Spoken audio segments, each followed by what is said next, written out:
The girl called Ryudo and said that she had changed her mind about their plans after the show, and that they were now going on a big horse ride. Hearing this, the employee replied that everything was already prepared and waiting for them. The princess was extremely surprised by this turn of events, but Katerina was not feeling well that day, which forced everyone to reconsider their plans. The butler hastened to reassure her, stating that of course she was already completing all the preparations. All the servants were shouting in confusion that they needed to prepare food and drinks for the orchestra. Call the travel partner, even though he was from the aristocracy. Find out how many aristocrats were invited and get an answer. The princess said thoughtfully and quietly that she suddenly wanted something completely different. Something different from the usual entertainment and festive events. She ordered the servant to replace Katerina with Biro and obtain permission from the aristocrats to go fishing. She emphasized the need for a decent performance by the orchestra and no savings. Upon returning, she expects delicious tea and treats. Ryudo confirmed the completion of the tasks. The girl was deep in thought, trying to come up with another task for the worker. She announced that he was now finally free. The young man, with a sense of duty and devotion to his mistress, was glad to have the opportunity to serve her since he was her butler. Ryudo quickly opened the door and literally ran out of the room, frightening the other servants with his abrupt movement. They froze in bewilderment, watching the quickly retreating figure of the young butler.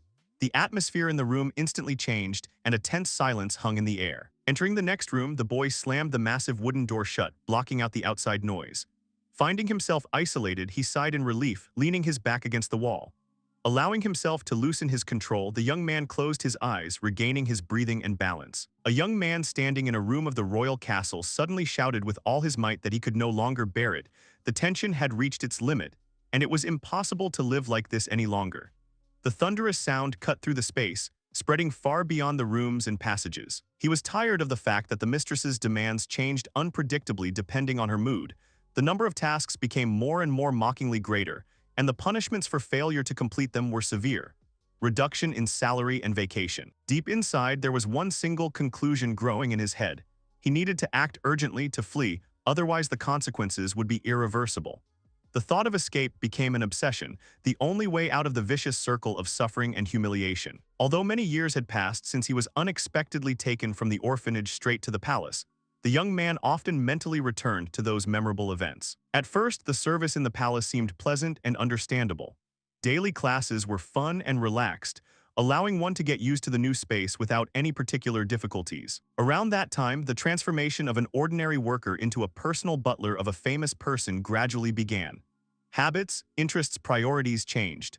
New responsibilities appeared, and relationships with the hostess became more complicated. Gradually, the duties became more complicated, the workload increased, and the level of responsibility increased. The young man found himself in a situation where every mistake could cost him dearly, causing discontent with the capricious mistress. This led to constant stress. In essence, it was necessary to look after her things, cook, wash clothes, clean personal premises, give advice on domestic policy and political intrigue. The rest had to be kept silent since they forced her to commit dirty deeds. The guy breathed a sigh of relief, realizing that he had managed to overcome all the trials that had befallen him. These years of service were a real test of his will and endurance. He recalled moments when fatigue and disappointment almost broke his spirit, but his inner strength helped him overcome the difficulties. Ryudo could barely move his legs, feeling physically and mentally tired. Every muscle ached from the tension, his head was spinning from lack of rest. The difficulties of the service sometimes seemed unbearable, forcing him to doubt the correctness of his choice of profession. For him, such conditions became a real test of strength. Daily workload, lack of rest, and constant pressure led to complete physical and emotional exhaustion. If this continued, the guy understood that he would not last long. The only way to salvation was to escape, but the young man realized that it would not be easy to free himself from the influence of the capricious princess. The binding social obligations held him tightly, blocking the path to freedom. In other words, the young man had to hide where the hand of the powerful mistress would not reach. The only way to gain freedom was to escape abroad, away from the influence and power of the local nobility. Thinking about his future, the young man realized that it was too late to retreat. The decision was final. Studying the map and collecting information, he found the perfect shelter. It was the kingdom of Asurarita, a forest neighboring country, a potential enemy of the mighty Garudarudo Empire. The boy believed that it was worth telling more about it, that in this country it was not your race or social status that mattered, but your abilities and talents. Since Asurarita was in a state of hostility with the empire where Ryudo came from, The young man knew almost nothing about its internal structure, despite visiting the country. The boy was well aware that the princess would hardly get him here. He devoted all his time to fulfilling the many difficult orders of the mistress, which often seemed impossible. After all, if earlier he managed to overcome the obstacles that arose daily, now the guy will be able to adapt to the new reality, preserving his dignity and faith in himself. The only option left was to use the knowledge and experience accumulated over the years of service in the palace as a butler. The young man decided to use the acquired skills effectively in order to finally get rid of the hated job. Ryuto left the room. He realized that the opportune moment had come to carry out his plan. The princess had left with the nobles and her racing companion. This meant that the castle was temporarily unattended, giving him the opportunity to leave the walls of the hated home. The lady strictly forbade any personnel to leave the castle grounds without permission or enter without special need. To avoid trouble, he believed that it was necessary to avoid contact with people and to be extremely careful. Stepping beyond the fortress walls, the young man froze, listening to his sensations. A mixture of relief and anxiety, like a soft sea surf, rolled in waves, touching the deep layers of consciousness. Ryuto left the castle. He was surprised to find that the guards did not hinder his departure. As he freely crossed the gate, he felt relieved but also anxious. This allowed him to achieve the desired result, but the inadequacy of the palace's security system was alarming. The maid was surprised by the question asked by the butler about the state of security in the royal palace, and suggested that perhaps Beck, the head of the guard, got it because he smoked in the wrong place.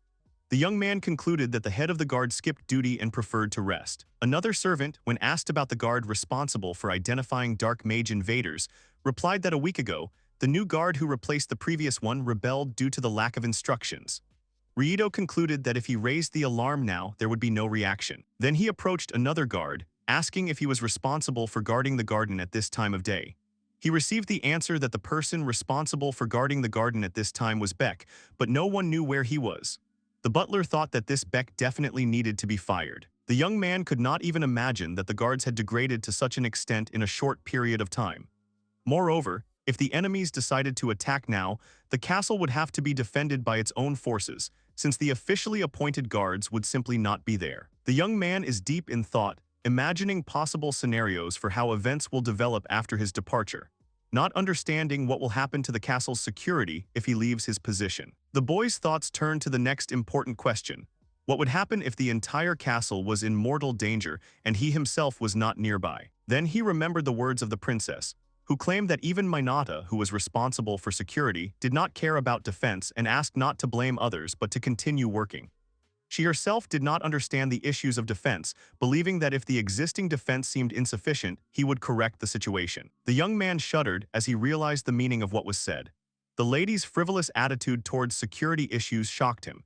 It seemed incredible that the supreme ruler did not attach importance to the defense of the castle. However, after a moment, the butler smiled broadly, feeling calm and accepting of the inevitable. Deciding that what was happening was beyond his competence, he came to the conclusion that it was better to let events unfold naturally. When setting out on a journey across the vast empire, Ryuto had no information about the political situation, cultural characteristics of the regions, or the level of safety in the cities. The risks of the journey were frightening, but the desire to explore new things overcame his fears. From that moment on, he discovers a new world full of secrets and wonders. Most of all, he was worried about what was waiting ahead, what adventures tomorrow would bring. The adventurer was free, the warrior also stood out noticeably and looked very interesting. The future beckoned, promising a lot of unforgettable moments and new acquaintances. Along with pleasant excitement came the realization of the significance of the step taken, changing life forever. The young man boldly moved forward towards the unknown. After walking hundreds of miles, the traveler finally entered the wide, stone-paved streets of the great city of the empire, Dagardagarastaru. He heard the gatekeeper telling the boy that even if he had a letter of recommendation, he still needed to quickly obtain a certificate to enter the vocational school. And if he had such a letter, he asked to be told about it.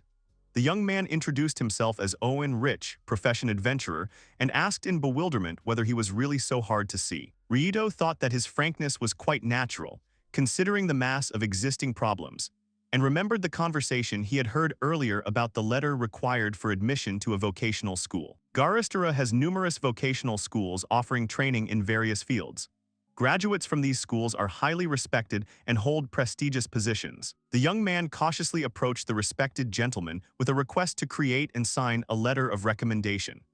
Wanting to enter a professional school, the young man needed a letter that could ensure career growth and financial stability. Owen looked at him thoughtfully and asked who this mysterious newcomer was who had come here asking for a recommendation. Ryuto knew that using his real name was dangerous and introduced himself as Rurto, a traveler exploring the continent to learn how to fight. Owen looked at his new acquaintance with interest, noting the peculiarities of his appearance and equipment.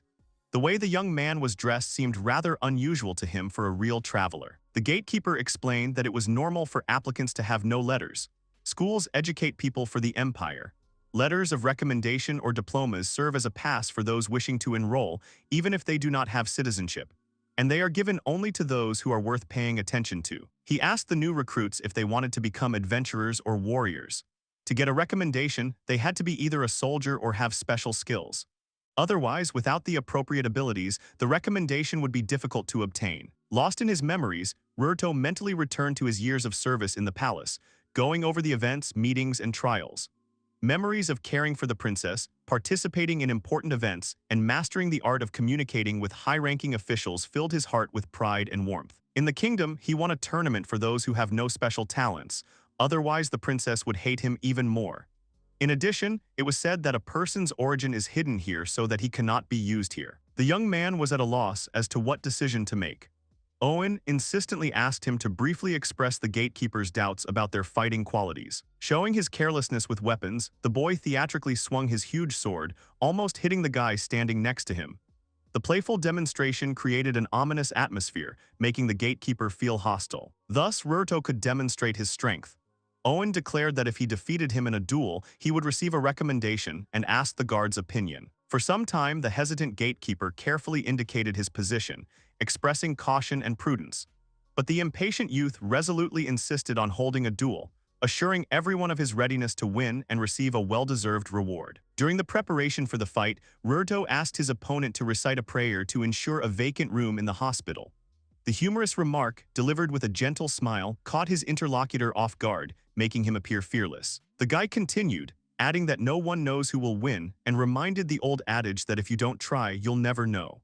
After a short pause, he confidently accepted the challenge, showing his willingness to enter the fray and prove his worth. The gatekeeper declared the fight open and explained that, according to the laws of the empire, a public figure must be a witness to ensure the fairness of the duel.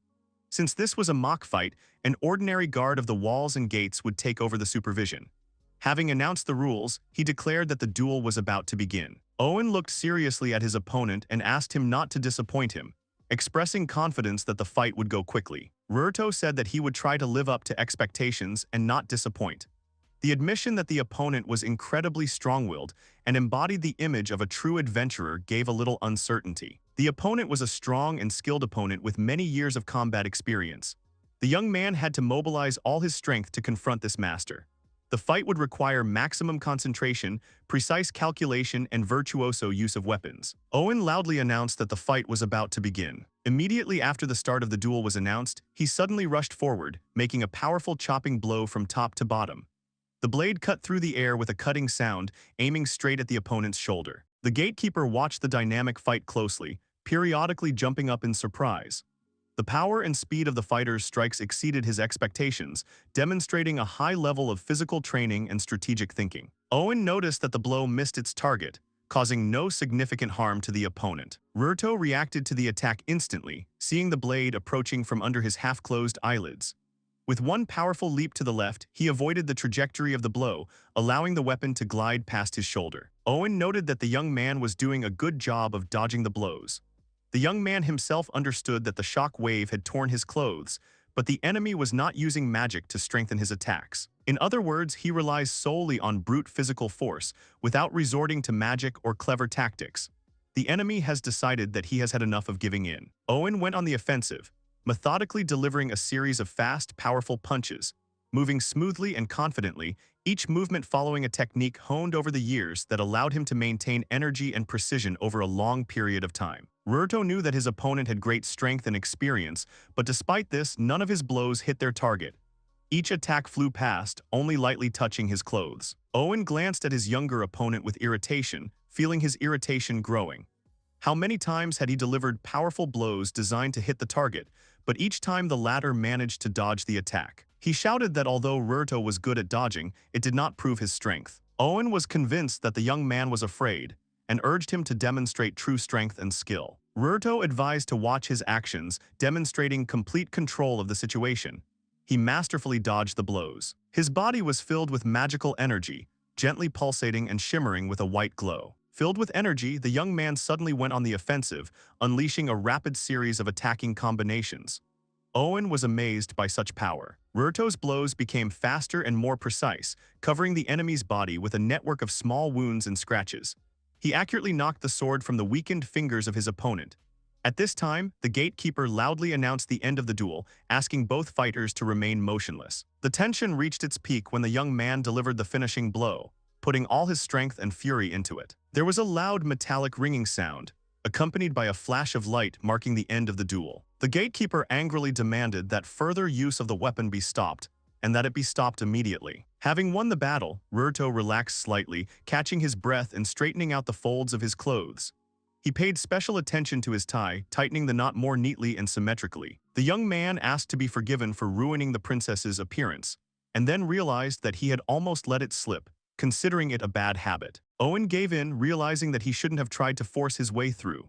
Already apologizing for his lack of restraint, he asked to be allowed to stand up. Ruto apologized, realizing that his behavior might have seemed impudent and inappropriate. Owen said that he used to be a famous bounty hunter and called himself the Black Swordsman, but he realized that he was no match for this guy. The young man asked where people like him had been hiding all this time. Ruto knew that he couldn't say that he had escaped from the enemy country's palace. The gatekeeper asked Owen if he had spoken of the Black Swordsman, and he assumed that in front of him was that same Black Swordsman Owen. The young man confirmed that this was true and was surprised that he had not said this, and why he had not seen it. The gatekeeper exclaimed that the Black Swordsman was a legend even among adventurers, that he had single-handedly dealt with 20 thieves using a simple wooden stick. Owen thought the story was greatly embellished, and Ruto knew it was untrue. The guard continued that he was extremely strong and everyone knew about him. In addition to the results of the duel, Mr. Owen will also be issued an invitation. Owen thought it was good, but then their duel made no sense. Ruto emphasized that he immediately felt the extraordinary strength of his opponent and expressed confidence that he was certainly worthy of a letter of recommendation. The gatekeeper, having assessed what he saw, came to a decision regarding the fate of both young people, and he announced that Owen Rish and Ruto Ruru both receive an invitation to a vocational school. Ruto was happy that he could now become a citizen of the empire, although he was worried, because everything happened unexpectedly. Then he wondered what the princess was doing now and whether she had noticed his absence. He assumed that she was probably in a bad mood and was blaming all the servants. But then the young man thought for a moment, pondering every word he said. Realizing the gravity of the situation, Ruto made an important decision that he no longer cared what the mistress would say, and what consequences this would have for the palace servants. Until now he had to work for others, fulfilling their wishes and submitting to someone else's will. But now he realized that from now on he would work only for himself. The princess angrily threw her cup of tea, shouting her displeasure angrily at the servants. She was genuinely amazed at how blind they could be at times. The lady exclaimed that she had just begun to enjoy the taste of the wonderful tea. But this pleasant moment was suddenly spoiled by the actions of the servants, which made her wonder why no one around her was at all able to appreciate the importance of respecting such moments of her rest. The servant tried to object, thinking that the tea was ordinary, but the princess cried out that this was precisely why she had been repeating the same rule to them over and over again, always put in an equal amount of sugar. She wondered if she would have to explain such elementary truths over and over again. The workers instantly exchanged meaningful glances, whispering quickly and quietly among themselves, and they decided to say carefully, trying to express respect and politeness, that this was their first time making tea, and so they could make a mistake. They hastened to add, expressively emphasizing every nuance of their explanation, that previously Mr. Riedo had always been in charge of preparing the tea, and now, finding themselves responsible for such an important matter on their own, they encountered difficulties and made mistakes. Hearing the name of her former subordinate mentioned, the lady felt a sharp surge of anger. She literally seethed inside, restraining herself only by an effort of will so as not to break down completely. However, despite the anger that had overwhelmed her, the princess still pulled herself together and firmly spoke, addressing the workers to immediately clean up here and prepare new tea. The servants quickly agreed to carry out the order. Having quickly left the room, they began to busily prepare for a new attempt to please the wayward mistress, hoping for the best outcome of this difficult test, leaving the lady alone with her thoughts. Her thoughts were filled with disdain and outright disappointment. She considered them absolutely worthless, incapable of handling even the simplest task. Since Rito left and the remaining workers, in her opinion, were completely helpless, the work process turned into a real disaster. Almost none of her orders were carried out properly. Every morning began with new disappointments. Every evening ended with a feeling of deep fatigue and dissatisfaction. The princess took a deep, heavy breath, feeling the weight of the accumulated tension. After much thought and observation, she was forced to admit the bitter truth that things were indeed much worse without Rito. Since the butler had disappeared without a trace, none of the remaining servants had been able to take his place with dignity. The princess believed that if the fugitive returned, he would be punished. The thought of the former employee's whereabouts and plans did not leave her mind. Ruto was not at all happy about the upcoming exam preparation. Owen had to add that the students were not initially informed of this situation. Ruto did not immediately understand what his interlocutor was talking about, and remembered his previous words about the difficulty of entering school and the need for careful preparation for the exam. A friend confirmed that the information was true.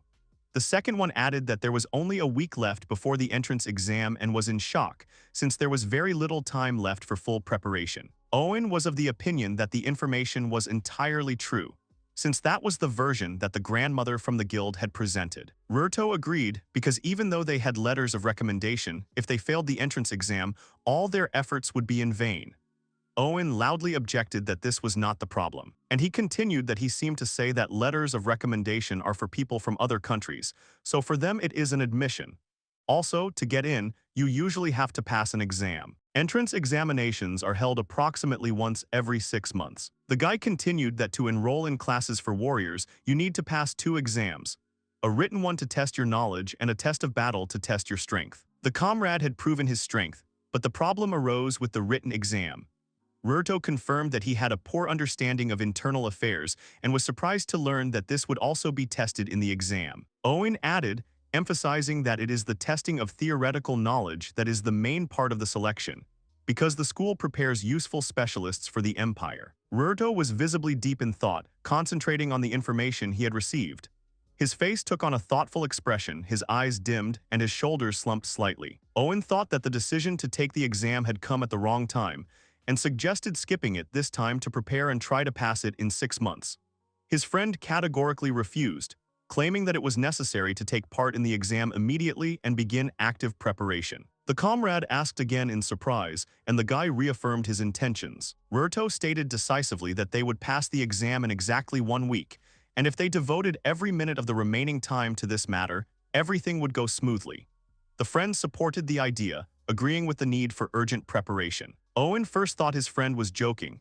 The idea of passing the exam in such a short time seemed so incredible, and then he heard an apology from him. He was even more curious about why Ruto was in such a hurry. The young man answered evasively that he had personal motives that pushed him to speed up the exam. He understood that he himself was not sure what would happen in a Sururite in 6 months, and therefore wanted to quickly settle in and gain a foothold where he was now. Ruto accepted his conditions, agreeing to prepare for the exam in a short time, but wondered why his comrade needed to take the exam so urgently. After all, he had already become famous as an adventurer, and the guy believed that physical strength alone was enough for a successful career. Therefore, the question of why he absolutely had to enroll in warrior classes at a professional school remained unclear. Owen explained that getting a profession gives stability because the life of an adventurer is associated with constant risks, lack of stable employment, and bad food.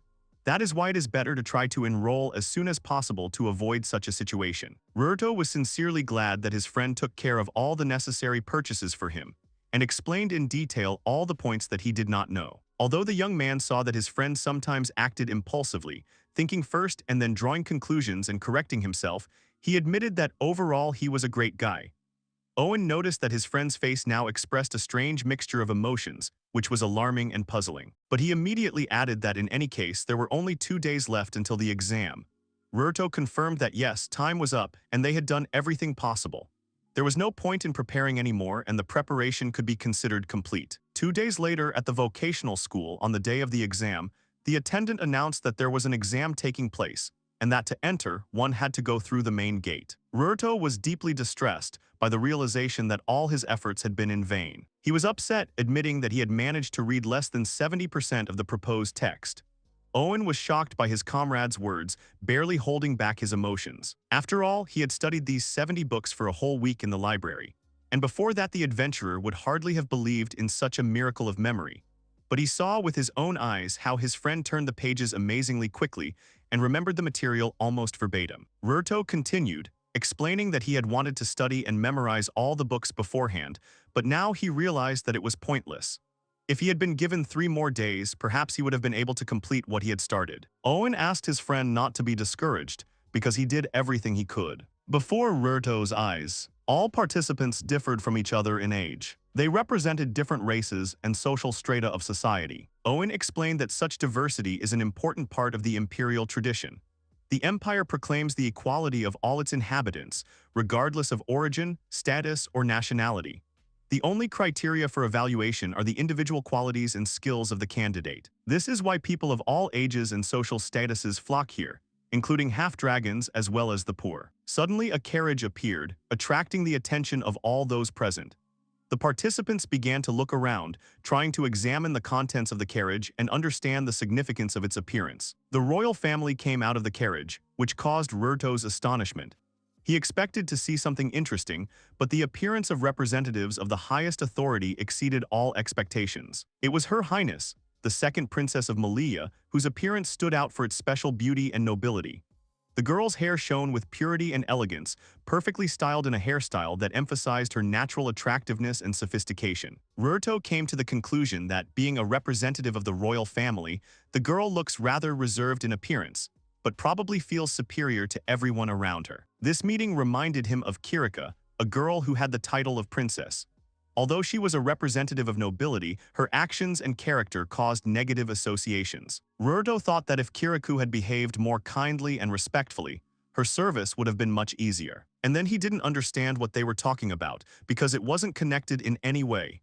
Meanwhile, the people were shouting excitedly that important guests had arrived. Owen explained to his friend why he thought there was so much noise there, since the event was attended by very influential people, including the princess herself. The crowd was greeted by an important guest, Bader from the Murdo family. His companions persistently asked to clear the way, announcing that Mr. Bader was moving here. Ruto realized that these were the children of local aristocrats, and he didn't particularly want to deal with them. Bader's entourage insistently asked that the road be cleared, declaring that the master was on his way to greet Her Majesty. Suddenly, the little girl tripped and began to fall right on top of the aristocrat. She fell and apologized to him. The subordinates reported in panic that Bader-san's clothes were dirty. For them, such an incident was considered an unacceptable violation of etiquette and rules of decency. Ruto became interested in what had happened and why there was so much fuss around. The problem started unexpectedly, and he found the situation suspicious. Bader addressed the girl directly. He demanded that she be punished for the damage caused. Owen was in complete shock when he saw him pull out his wand. Bader continued shouting, convinced that the girl had no idea how much such a set of clothes cost.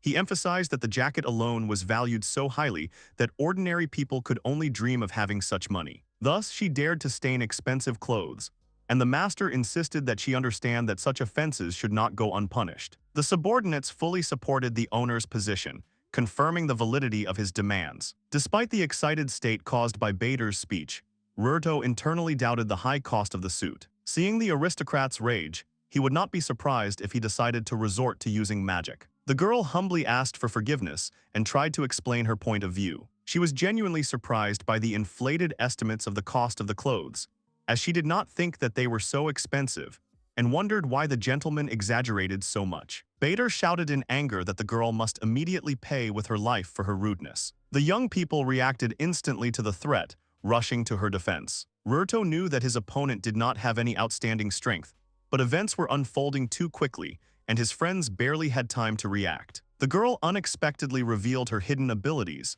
astonishing everyone gathered. A strong protective barrier formed, and bright, glowing threads of magic began to emanate from her body. Ruto was shocked as he watched the figures rapidly move away in opposite directions. He did not understand the nature of the magic used, But the most frightening thing was that people were now in the middle of a collision of powerful energy flows. The participants found it impossible to observe such powerful flows of magic up close. They understood that such a manifestation of energy was dangerous and could lead to tragic consequences. Hearing the message about a possible threat to the princess, the guy immediately rushed to the scene. He instantly rushed forward, trying to protect her from a possible attack. In the end, Ruto stopped the attack right in front of Her Majesty, causing everyone to be shocked and amazed. People's eyes widened in surprise, and many gasped as they realized the magnitude of the feat accomplished. After saving Malia, he hastened to improve his appearance. The guy apologized for the inconvenience and inquired about her health, making sure that the lady was feeling well. The princess's answer confirmed complete well-being. The other participants did not understand what had just happened and where the mysterious protector had come from. They were told that Her Majesty had been magically attacked and that the hero had come from afar and had managed to repel the blow. They considered what had happened an impossible miracle. Owen stood there in complete bewilderment, trying to comprehend what he saw and did not understand who his friend even was. Bader snorted demonstratively, clearly annoyed by the turn of events. While Ruto was catching his breath, he didn't realize what he was doing at all. His body automatically responded to the word princess, a habit he had carried over from his time as Kikaru's butler. The young man intended to get rid of the habit when leaving the kingdom. He understood that a difficult conversation with Her Highness was ahead. While the boy was trying to figure out what Malila was interested in, the princess soothingly asked him not to worry. She added that she didn't bite and sincerely wanted to express her gratitude. The girl bowed gracefully and said that only thanks to the brave young man's actions had she escaped great danger. Expressing her sincere gratitude, the princess added warm words of thanks, emphasizing the significance of the act. She asked the hero to give his name so that she could later publicly express her gratitude to him. However, Ruto tried to decline the offer, citing modesty. The boy believed that revealing his name was dangerous, as excessive attention would attract unnecessary questions about his past. He asked Her Majesty to forgive him for his apparent rudeness, explaining that he was forced to keep his own name secret. The audience saw how the hero, having apologized beforehand, instantly disappeared into space, leaving everyone in bewilderment. Ruto told his friend that he was incredibly tired. Owen claimed that he was very scared, asking if he had used teleportation, to which he replied that he had simply snuck up on him. The adventurer resigned himself to the situation, considering his comrade to be truly amazing, but he asked him to stop. Ruto insisted on leaving for the gathering place as soon as possible. Owen did not understand the reason for such a rush. Bader felt very irritated because he tried to engage in dialogue, but was simply ignored. At the Imperial Vocational School, a woman announced that the written examination was about to begin. Introducing herself as Giln, a major general in the Imperial Army, she announced that she had been assigned to oversee the examination procedures. Giln continued, explaining that they had 3 hours to complete the work. They would write their answers to the assignments on a special form, and at the end of the exam she would collect their work, as with a regular test. The general warned that she hoped the students understood that cheating was strictly prohibited, and that if anyone tried to cheat, they would be punished accordingly. In addition, she emphasized that the use of magic is strictly prohibited in order to objectively assess the real knowledge of the subjects. The briefing ended, and the general asked if the students had any questions. At this point, Bader quietly used magical techniques, trying to make it easier for himself to pass the test. The manipulations were carried out covertly, avoiding the direct observation of the teacher. His subordinates asked if it was risky to use telepathy since the observer had forbidden the use of magic. The master reassured them, saying that telepathy was difficult to detect and no one would guess that they were using advanced magic. They agreed with the commander's arguments. The group decided that working together and using telepathy would make the exam easier. Bader urged his comrades to follow the plan and not fall behind. The combined strength of the 3 allies guaranteed the success of the operation, minimizing the chance of cheating being detected. Ruto felt a strange movement of magical energy coming from the table next to him. Experience told him that this was a sign of some illegal interference. Mistrust and vigilance made the young man wary. Giln announced that since there were no questions, the exam would begin. The students got ready and began completing their assignments. Ruto realized that the exam was testing knowledge of culture, laws, history, war, ethics, and strategy. He couldn't let his emotions get in the way of his concentration and answering the questions successfully. The first task was to write the official name of the empire. The guy was pleasantly surprised to find the first task extremely simple. He was surprised that even basic knowledge was tested in the exam. Realizing that it was too early to relax, Ruto returned to the tasks, understanding that the next questions would be more difficult than the previous ones. The young man decided to demonstrate his abilities and show what he was really capable of. The clock solemnly struck the appointed hour, announcing the end of the examination test. Giln announced that the exam was over, asked them to put down their pens and hand in their forms, and informed them that applicants would learn their results after the practical exam. Ruto found the exam very difficult. Owen asked his friend how he did on the exam. Ruto explained that at first it all seemed easy and that's why he relaxed, then it became difficult to finish on time. Owen noted that this is unusual for him. The friend continued that the final tasks were quite difficult, and suggested that the exam conditions were as close as possible to a real combat operation. Owen literally froze in place when he heard those words. His eyes widened, his breath caught, and his heart began to beat faster. Ruto, noticing his friend's expressive look, also became noticeably nervous. Owen asked him if he wanted to say that he had answered all the questions. Ruto admitted that he had indeed completed all the tasks, considering it part of the exam. Owen said that he seemed to have deliberately decided to laugh at him, emphasizing that initially it was necessary to answer at least half of the questions. He continued that to pass the exam, you only need to answer a third of the questions correctly, and if you manage to answer half or two-thirds of the questions in the allotted time, then that is quite enough. The guy knew perfectly well that his friend had read all of these books. That's why he was sincerely puzzled as to why he had never looked at the guide to this exam, which contained all the important information. After all, it said what number of correct answers guaranteed successful completion of the exam. But Ruto objected strongly, saying that he remembered the contents of the manual well and had read it last specifically to remember it as fully as possible. This statement confused Owen, and he found it hard to believe that his friend was so smart. However, in the end he calmed down, convinced that nothing terrible had happened and the theoretical part had been passed successfully. In addition, the next stage of the tests would soon come, the practical exam, for which apparently the comrade was also perfectly prepared. While the friends were chatting quietly, Ruto suggested making the next exam a real challenge and trying to surpass themselves. Suddenly, the examiner approached them. She asked him if he had used any magic the night before the exam. The young man was confused, not understanding at all what the woman was talking about. His heart was beating faster, his thoughts were confused, and no suitable answer came to mind. Giln added that she was completely confused because he had answered all the questions absolutely correctly and had completed the initial tasks brilliantly. Owen was also shocked to hear this. She continued, noting that the boy had also answered the last questions correctly, suggesting that he would have the highest score. The general emphasized that there were very few people in the entire empire who had managed to pass the exam so successfully. In addition, the woman noted that in the entire history of the academy, only a few have demonstrated such a level of skill. Even she herself finds it difficult to believe in the reality of what happened, given the incredible complexity of the questions asked. Therefore, Giln officially notified Ruto that she was obligated to conduct an inspection, wanting to personally verify whether magic was used during the exam. The young man stood there, shocked to the depths of his soul by the unfounded accusations. Owen was next to him, his eyes expressing complete bewilderment and sympathy for his friend. The boys felt vulnerable and lost, faced with the unpleasant truth. He wondered what to do next. Ruto was thinking about how to act so that his points would not be lowered, and he understood that it was almost impossible to prove that he had not used magic. It would be difficult to convince the committee that he had not cheated. Bader turned to the examiner, politely asking permission to offer his own solution to the problem at hand. The silence in the room grew tense. All eyes turned to the boy, waiting for what this student would say. Bader added that he saw with his own eyes how Ruto used magic to cheat. Giln asked him if he confirmed his words, and if he actually saw the use of magic. Owen desperately tried to defend his friend, trying to make arguments for his friend's honesty. His voice was shaking with emotion, so he didn't say anything coherent. Bader firmly confirmed his words, adding that he says this as the fifth son of the noble Murto family. Owen froze in place, not believing his ears. The idea of his best friend being publicly accused of cheating seemed ridiculous and impossible. He turned to the accuser, curious to find out whether the accusation made was genuine and well-founded, or whether it arose by chance or mistake.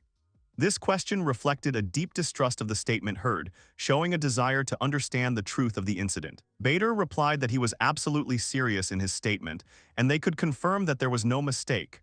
Ruto understood that he was finished and in huge trouble. Owen asked the accused to stop talking nonsense, claiming that it was all a lie and that his friend had always acted honestly. The examiner insistently demanded that Bader clearly explain on what basis he concluded that the young man was cheating. The atmosphere in the room grew tense.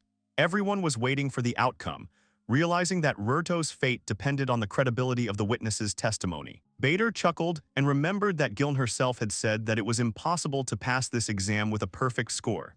In that case, it was obvious that Rurto had been cheating. Owen ardently defended his friend, convincingly arguing that the reason for his success lay solely in hard work and talent, and not at all in the help of magical powers. The general confirmed that the test was designed to make it impossible to answer all the questions correctly, and Bader's assumption about the use of magic seemed quite reasonable. However, she immediately corrected herself, explaining that reaching the maximum was still possible, albeit an incredibly rare event.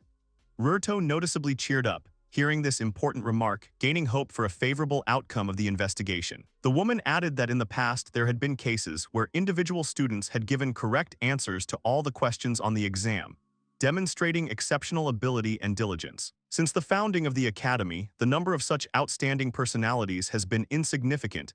Each of them left a deep mark on the history of the great empire, becoming legends of their time. Giln continued to reason, noting that usually such genius students are extremely rare, but Rurto did not possess such outstanding qualities as his legendary predecessors.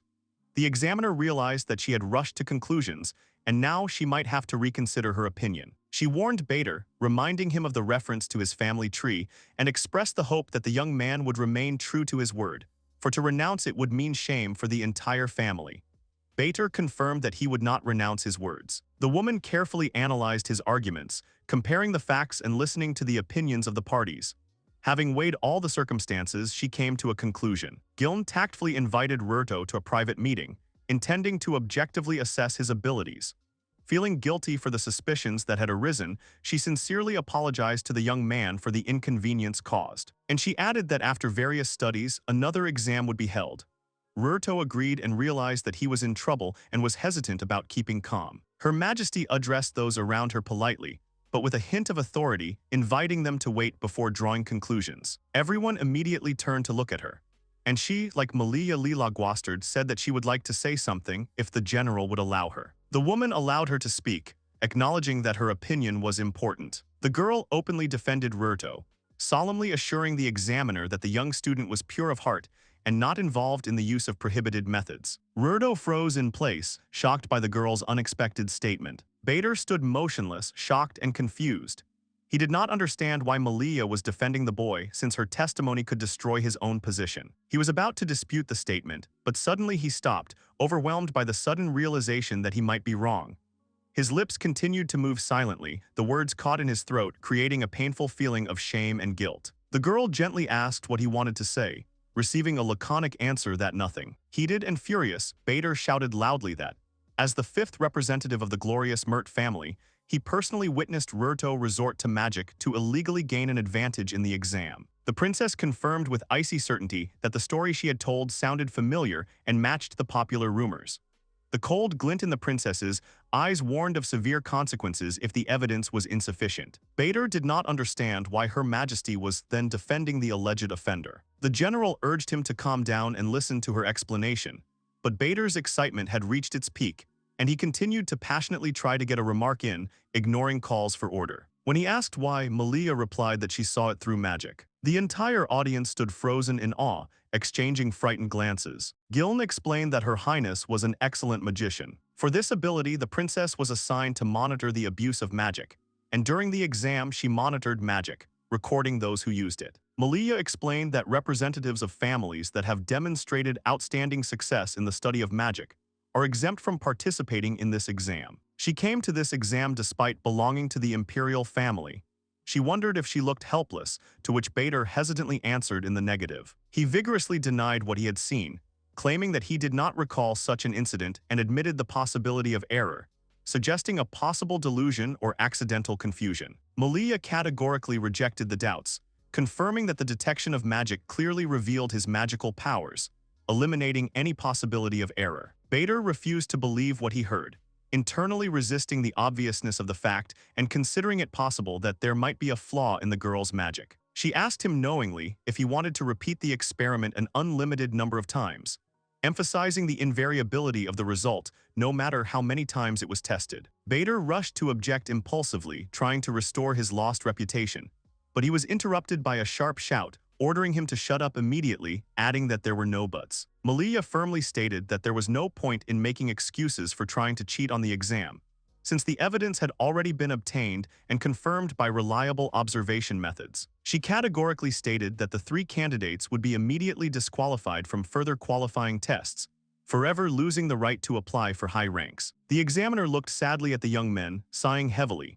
Her gaze expressed both regret and disappointment at the tragic loss of prospects for future generations. The rest of the guys were also watching the events unfold, holding their breath.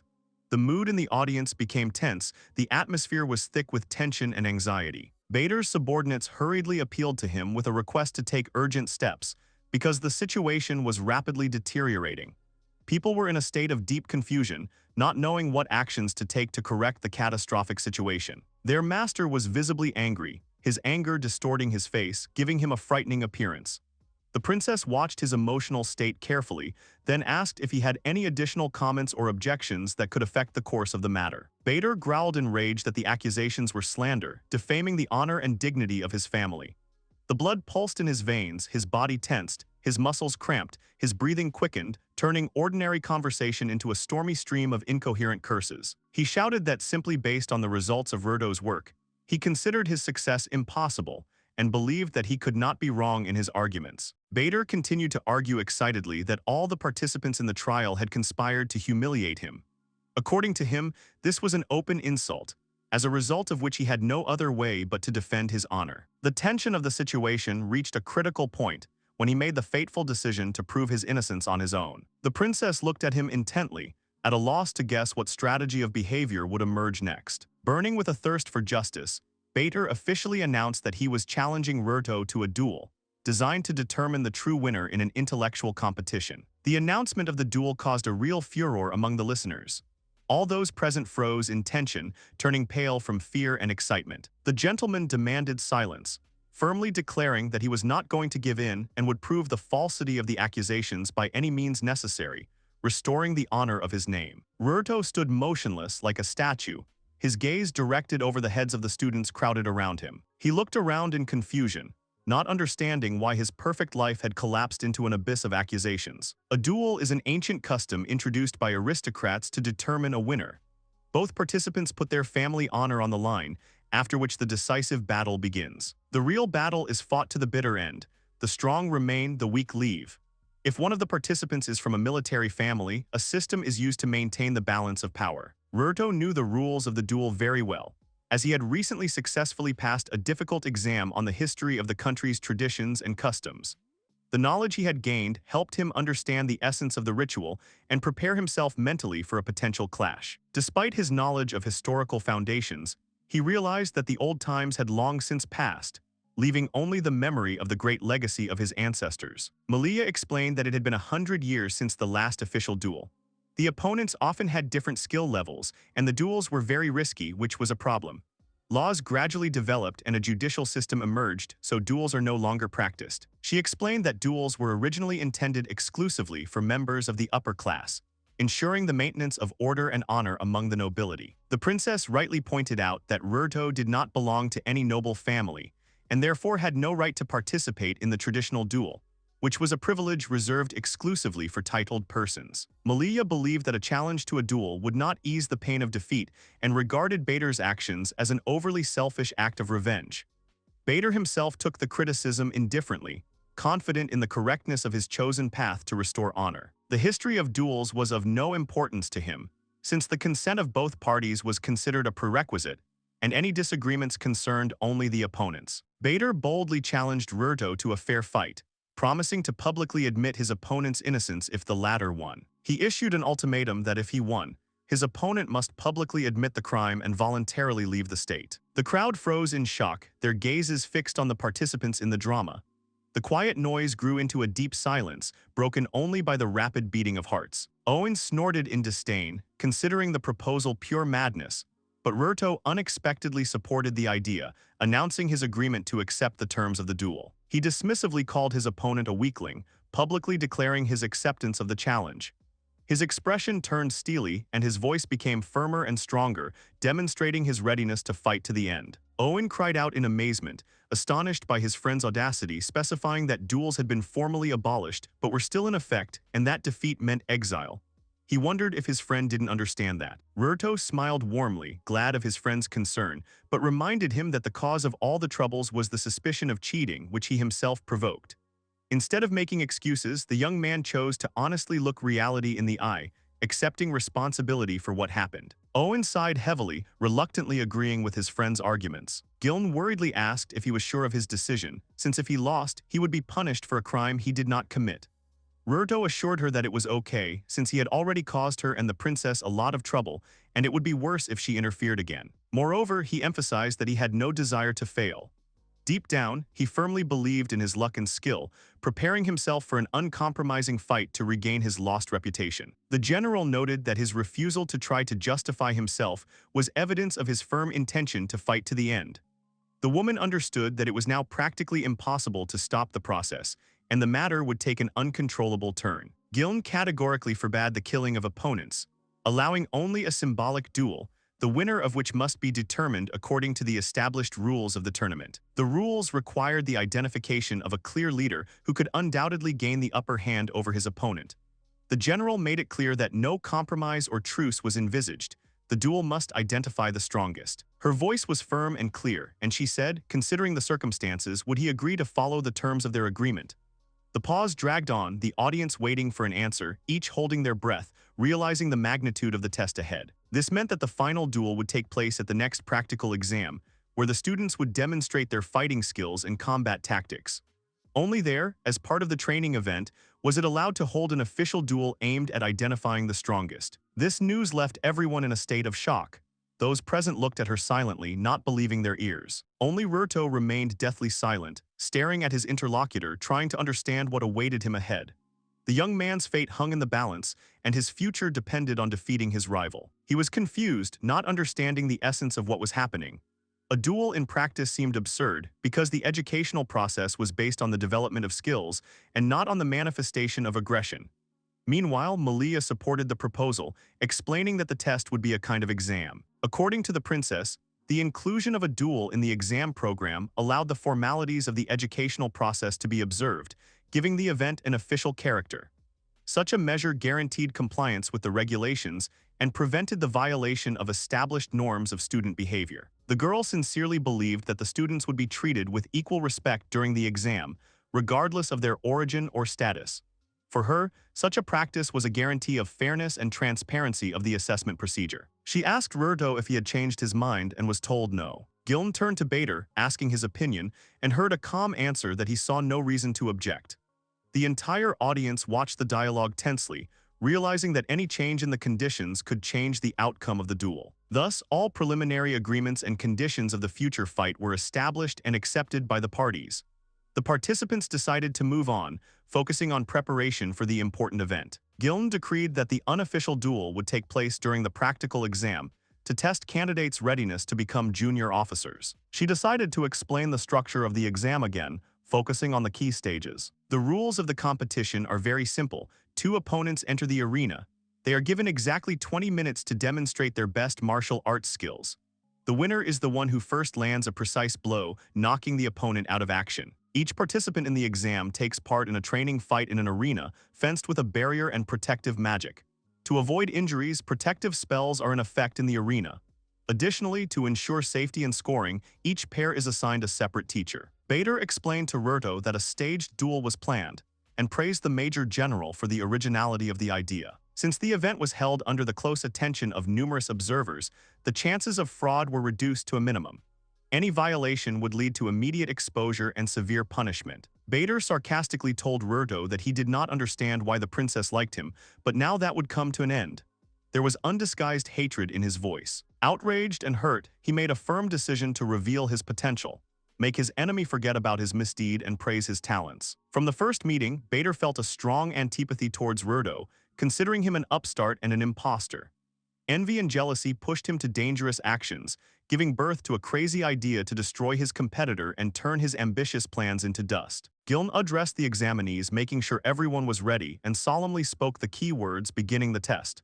The atmosphere instantly changed, the tension increased, everyone froze in anticipation of the grand event. The opponents took up positions, and Bader, as soon as the referee's signal sounded, immediately rushed into the attack. Ruto instantly recognized a familiar move, a second-class ice magic boost attack. He had encountered similar tricks before, but now he came to the conclusion that his opponent was indeed a good mage. Waving his wand, Bader shouted angrily, demanding that an ice shard be thrown with special force and precision at the enemy. A huge chunk of ice, sparkling with crystals, flew swiftly towards Ruto, cutting through the air with a hissing sound. The wizard tensed, ready to meet the threat, concentrating on defense. The attack happened so quickly that the reaction had to be immediate. At the last moment, he moved to the right, dodging the deadly projectile. The crunch of ice was heard as it shattered on the arena ground. The two fighters looked at each other for a long time, hiding their inner anxiety behind masks of cold calm. The frozen tension did not last long.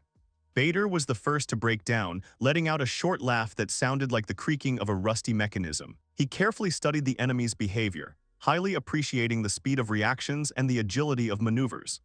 Reflecting on the reasons for an action, the magician began to analyze the situation, trying to identify a weakness or a chance for an attack. Bader menacingly promised that the first attack was just a warm-up. The next attack promised to be much more dangerous, provoking the enemy to test his reflexes and agility. The new attack missed its target like a bird flashing across the sky. The magic dissipated into a cloud of tiny flames that rained down on the ground like sparks. After two unsuccessful attacks, a new, deeper pause was established between the participants. They froze a few meters away from each other, studying the reaction of the enemy, looking for signs of fatigue or vulnerability. Bader's face took on an earthy hue, his skin became covered in sweat, his breathing quickened, acquiring an uneven rhythm. He began to shout that Ruto had dodged his spells twice, and although it was hard for him, he found a reason to praise his opponent. However, a question arose inside him: why didn't his opponent take any active actions? And he added that this was only 1/10 of his real strength. Now it became clear to him that the guy was afraid of him, standing motionless and not even daring to move. Bader happily declared that it was now clear who was stronger, and asked Ruto what he would say, because if he wanted to surrender, then now was the best time. The sight of the enemy's indifferent face enraged the magician, giving rise to the thought that fear had paralyzed the enemy's will, depriving him of the ability to resist attacks. Negative emotions reached their peak. Bader became completely disillusioned with his opponent, deciding to end the farce. He activated the secret war spell, Ice Lotus. Giln impatiently asked Ruto to stop his idleness and defeat the enemy. Simultaneously with the beginning of Bader's attack, Ruto performed an elegant dance step, easily dodging the blow. With a slight movement of his hand, the young man ended the duel, sealing his victory. The blow was precise and powerful, completely paralyzing the opponent's body.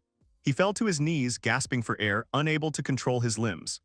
Pain pierced his body, his consciousness became cloudy, his vision became foggy, turning bright colors into a gray veil. The atmosphere of the arena changed instantly. Students and mentors turned to the battlefield, captivated by the skill of the winner. Owen stood out among the jubilant crowd, enthusiastically congratulating his friend with a smile on his well-deserved victory. Giln solemnly announced that Ruto had successfully passed all the obstacles of the exam, earning the rank of junior officer. She congratulated the student. Continuing to congratulate him, the woman good-naturedly noted that, frankly speaking, she did not expect a different outcome, trusting the young man's professionalism. The general stressed that both participants had the right to take the exam based on their performance, but given the incident, she could not allow Bader to take the test. Addressing Ruto, the woman apologized for the trouble she had caused.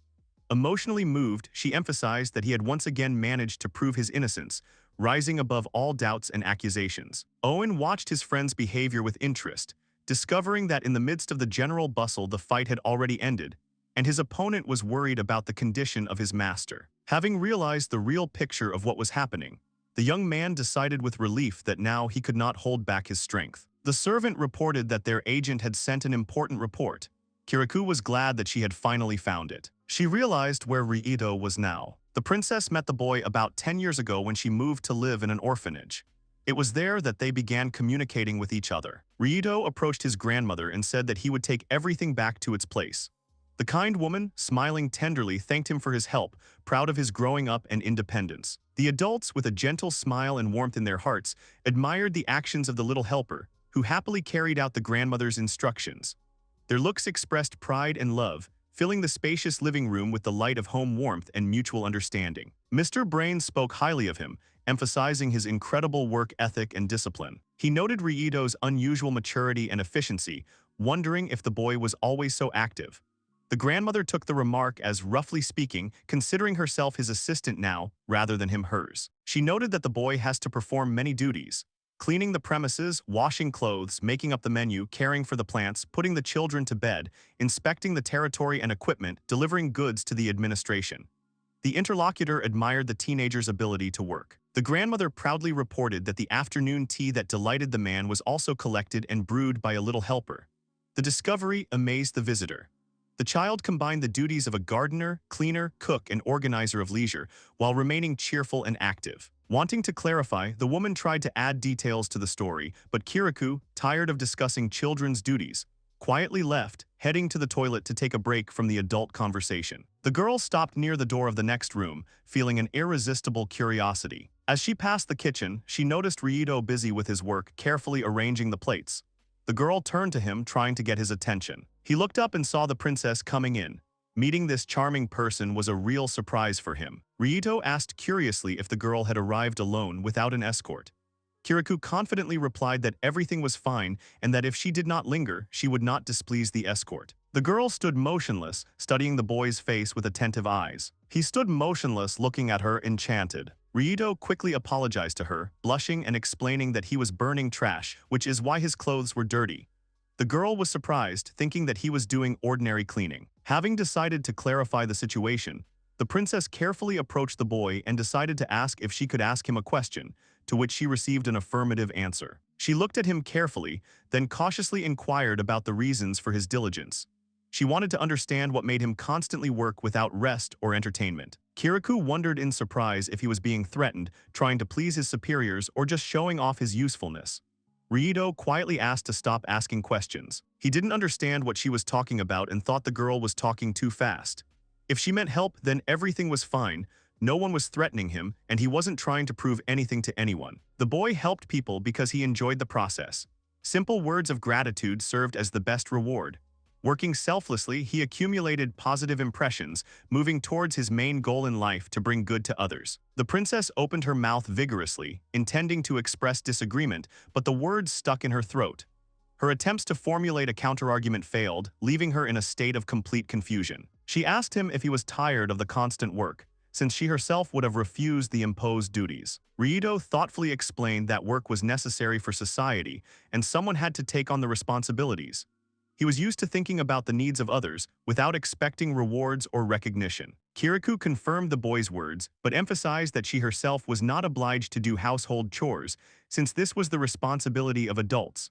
She asked if adults were not supposed to do this: to care, to help, to teach until the children grow up.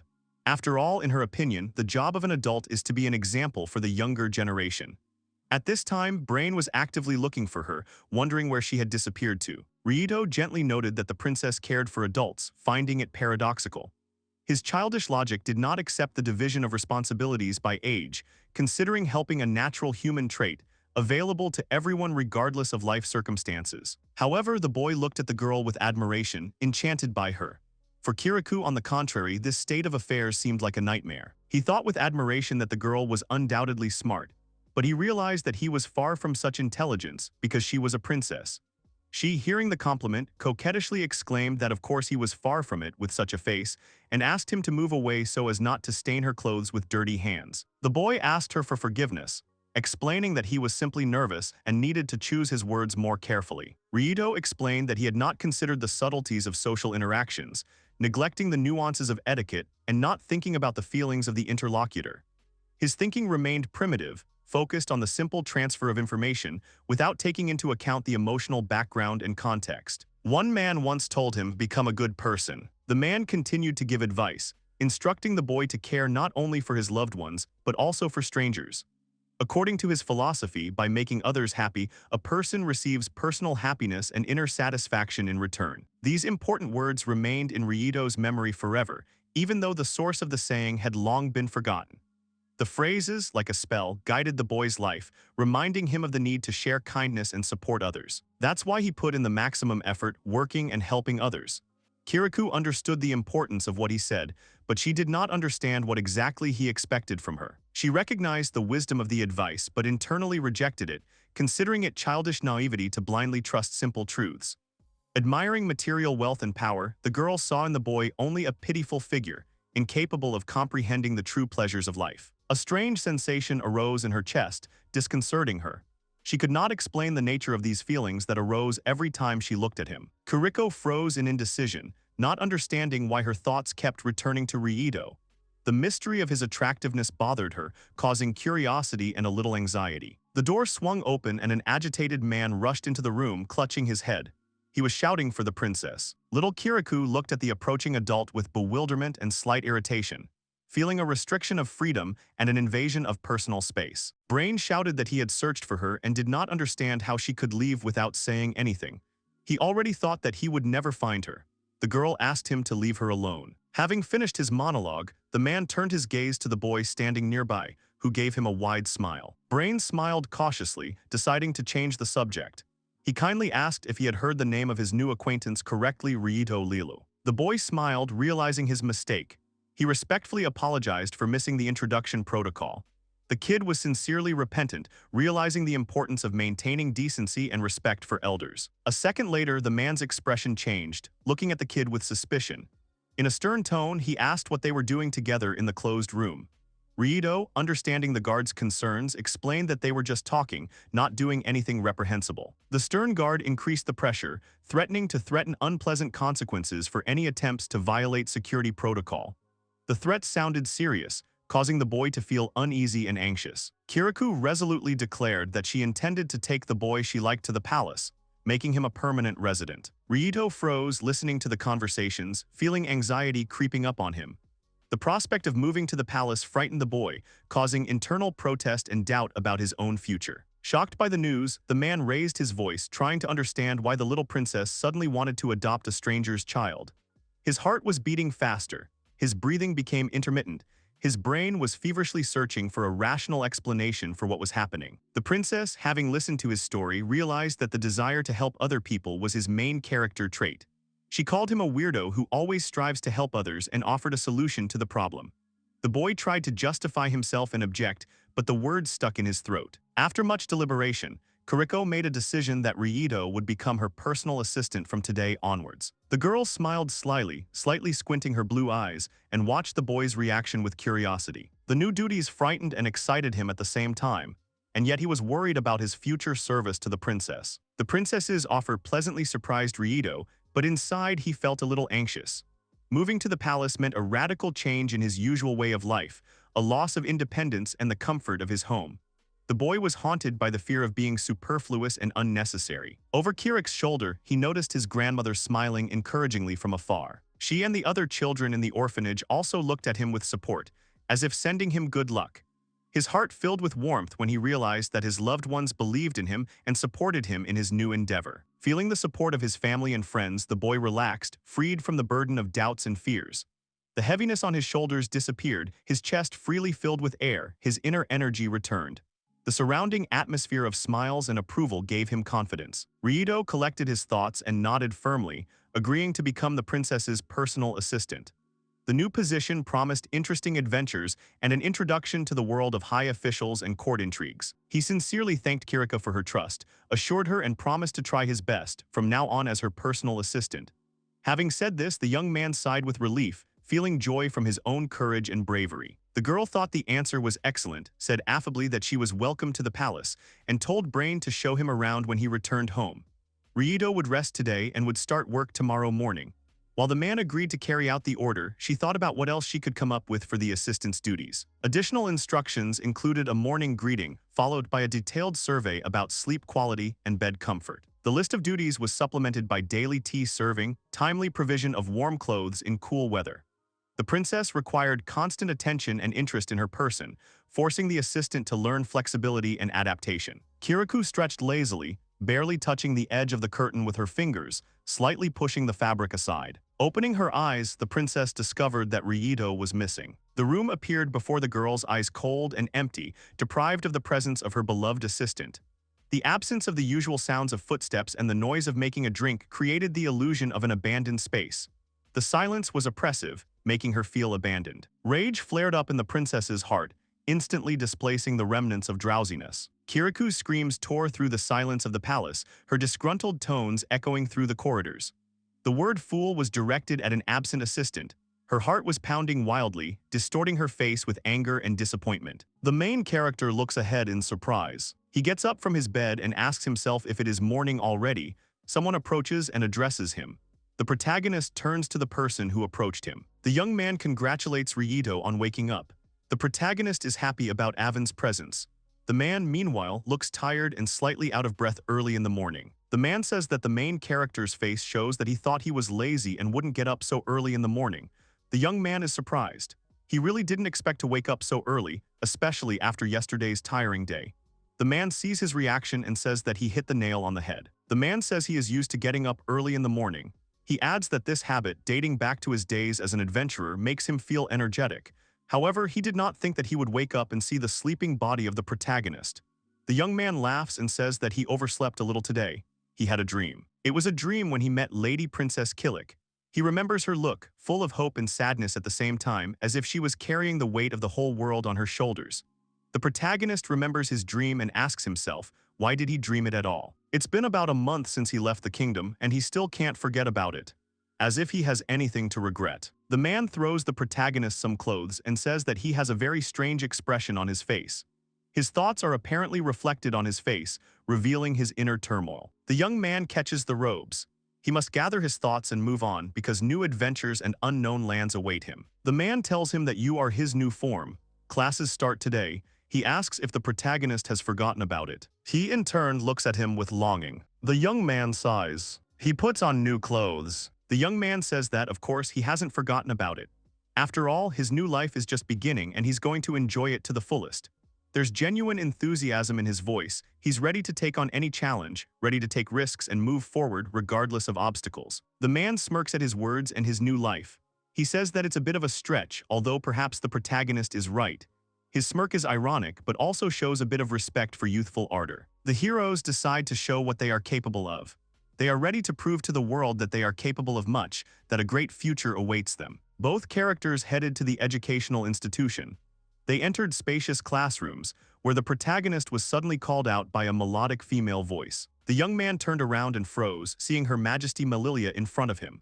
The girl looked at him with disarming kindness and slight naivety in her eyes. Her gaze showed genuine surprise and undisguised joy at the unexpected meeting. She says she hasn't seen him for a long time. They've seen each other often lately to go through the necessary procedure. Despite the ghetto, the heroine feels like they parted ways an eternity ago. He apologizes for having to bother the protagonist so often because of the procedures for acquiring temporary citizenship, the procedure for admission, and many others. The young man looked at the girl in surprise as if he couldn't believe that there was a real princess in front of him. His gaze slid over her figure, noting the strict silhouette of her school uniform. He didn't have time to ask a question as Melilia, noticing his gaze, smiled and nodded. The heroine confirms his assumption, saying that she also studies here. Naturally, she is dressed in a uniform. The heroine asks if the young man is really so surprised by this fact. The young man answers that he is very much so. He says that it is difficult not to be surprised by this. He says he's surprised he even met her at this academy. Besides, who does everyone know that the princess would be in such a uniform? The protagonist asks if she really thinks it's possible to predict that. The heroine agrees. However, she says that she is not here only to surprise him. This academy trains soldiers, in other words, the closest place to the battlefield, as he knows, this country is currently at war with the Republic of Celestia in the south. I will have to participate in the war one way or another since she is a princess. The princess says that's why she decided to study military science, and this academy seemed like the best option, and she decided to test the waters. The protagonist is surprised by how detailed she explained everything. He is amazed by her ability to adapt, but was it necessary to approach him? Of course, he understands that she has no sense of personal space and keeping a distance, but it's not just that. He clearly attracts too much attention. And if you remember that he was involved in all sorts of troubles, mostly because of Padura. Although, if you look at it from the other side, her presence can be useful. He hopes that the princess will not cause him problems. Of course, this is only the best case scenario. If he can live quietly and peacefully next to the princess, he will be able to enjoy peace. Since entering this country, he has already been in a lot of trouble. Maybe now he will be able to live a quiet life. Someone addresses the main character by name. He turns around, finding himself face to face with the girl. The young man is frightened by such a close distance. His heart beats faster, his cheeks flush. He did not expect such sudden closeness. He addresses Her Highness, stammering with emotion, saying that she is too close. She says that he simply did not hear her, so she decided to call him in this way. She says that there is nothing to be done, so she will repeat it again. Now they are classmates with the main character.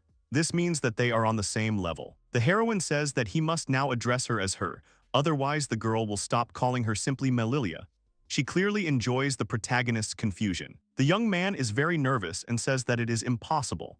The very idea of addressing the princess by name seems blasphemous. The princess turns to Avin and asks what he will say. He also answers that he does not imagine this is possible. Avin, the protagonist's best friend, looks no less dumbfounded. Another person joins the dialogue. He asks for forgiveness. The young man standing behind the princess smiles from under his brows. He gallantly takes her hand and kisses it. He says it is a great honor for him to meet Her Highness. The stranger says his name is Geek von Kaum. He is the first son of Count Kaum. The young man says he is honored to greet the girl as a class representative. Geek von Kaum, despite his young age, carries himself with a confidence worthy of his lineage. The heroine thanks him for his kindness. She is glad that she has responsible classmates. The protagonist and his friend freeze. They are indignant at Togo, how docile their new acquaintance is. Avin asks if this sly fellow has accidentally fallen ill. Meanwhile, the protagonist looks closely at his new acquaintance. It seems to him that he has heard this name somewhere before. Something elusively familiar flashed in his facial features and manner of speaking. Suddenly, the Count's son's face changed. He bared his teeth like a predator. His gaze flashed with undisguised hostility, as if standing before him was not a new acquaintance but a sworn enemy. The smile, which had seemed quite friendly before, turned into a malicious grin. The protagonist was a little taken aback. He supposes that he imagined it. However, this is impossible. The young men do not understand why the new acquaintance is looking at him like that. His brain feverishly went through the possible reasons for such a sharp change. The young man mentally tells himself to exhale and assess the situation. If he thinks about it, there might be a reason. Most likely, it's all because of the princess. She's been showing him signs of attention lately, and perhaps this has hurt the pride of the highborn young man. The young man guesses that for some reason she became friends with him. Moreover, their classmate is an imperial aristocrat. The princess remembers the main character and tries to introduce him to her new acquaintance. She says that this is Ryito Lilu. Although the main character is not from their lands, he has a sharp mind and has good fighting skills. He is one of the people who got a high result but the entrance. The classmate's face changes again. The protagonist understands that there will be problems with him. In general, this is expected. On the other hand, what surprises him most is that the princess does not notice his reaction. On the contrary, she has a nice conversation with her classmate and says that he is not very surprised by the news. She asks if they know the main character. The young man replies that he does not. However, the thought creeps into his head that they really might know each other. He asks you if it's possible that he actually knows him. He remembered the Kalm family before the kingdom, and the empire became enemies more than 10 years ago. The aristocrats who were on the kingdom's side until the very end. He remembered how a banquet was held where both parties met. Perhaps they met then. The heroes were obliged to attend at that moment, but since they were very young, they were very bored. The noisy conversations of adults, the glitter of gold and jewelry, all this seemed meaningless and tiresome to them. The protagonist asks himself, did this young man remember him, remember the butler of Princess Killick? If so, then things are bad. The young man understands that he may be in danger. He tries to imagine what it might look like from a geek's perspective. First, a key figure from the kingdom sneaks into the empire. Then she immediately passes the entrance exams to the academy, where future imperial soldiers and officers are trained, with high results. He makes his way to the top and wins the trust of the big shots of the empire, and thus begins to occupy high positions in the army. This all looks too suspicious. Naturally, he will consider him a spy or a double agent, and as an imperial aristocrat will want to get rid of him. And yet the protagonist asks himself if he is right. Even if they had encountered a young geek back then, would he remember an ordinary servant? And even if he did remember that there was a butler back then, would he remember his face? Ryito Lilu realizes that he is thinking too much. He needs to check it out first. Meanwhile, the aristocrat grins. He stalls and doesn't say anything directly. The protagonist begins to worry that he actually knows something. Geek gathers his thoughts to tell the truth. Tension hangs in the air. He extends his hand to the protagonist and says, as if nothing had happened, that his name is Geek and he is pleased to meet him. The gesture was so innocent, so ordinary that it only increased the protagonist's paranoia. Could this all be just a test? The protagonist extends his hand in response, but in his heart he understands that things are bad. This is the end of his quiet life at the academy. However, it is better not to show it for now. He answers that it is mutual and gives his name. The heroes shake hands. However, during the handshake, the main character feels something strange. It was as if 1,000 flashes of lightning passed between him and Geek. An electric discharge pierced his entire body. The people present looked at them and wondered what that sound was. Confusion was reflected on their faces, but no one dared to interrupt this strange scene.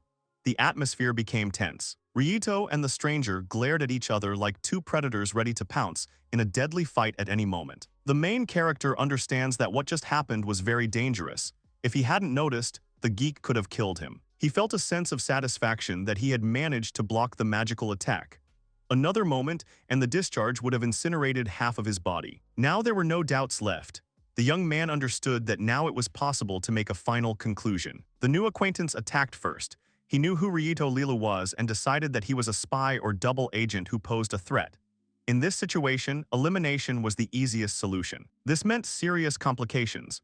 In order to live peacefully in this city, Ryuto would have to avoid this guy at all costs. The aristocrat says that it was nice to meet you, but it is time to leave. Ryuto watched his every move carefully, trying to catch even the slightest hint of deception. Suddenly, his comrade blocked the aristocrat's path, gesturing for him to wait. He says that before Geek leaves quietly, he wants him to explain himself.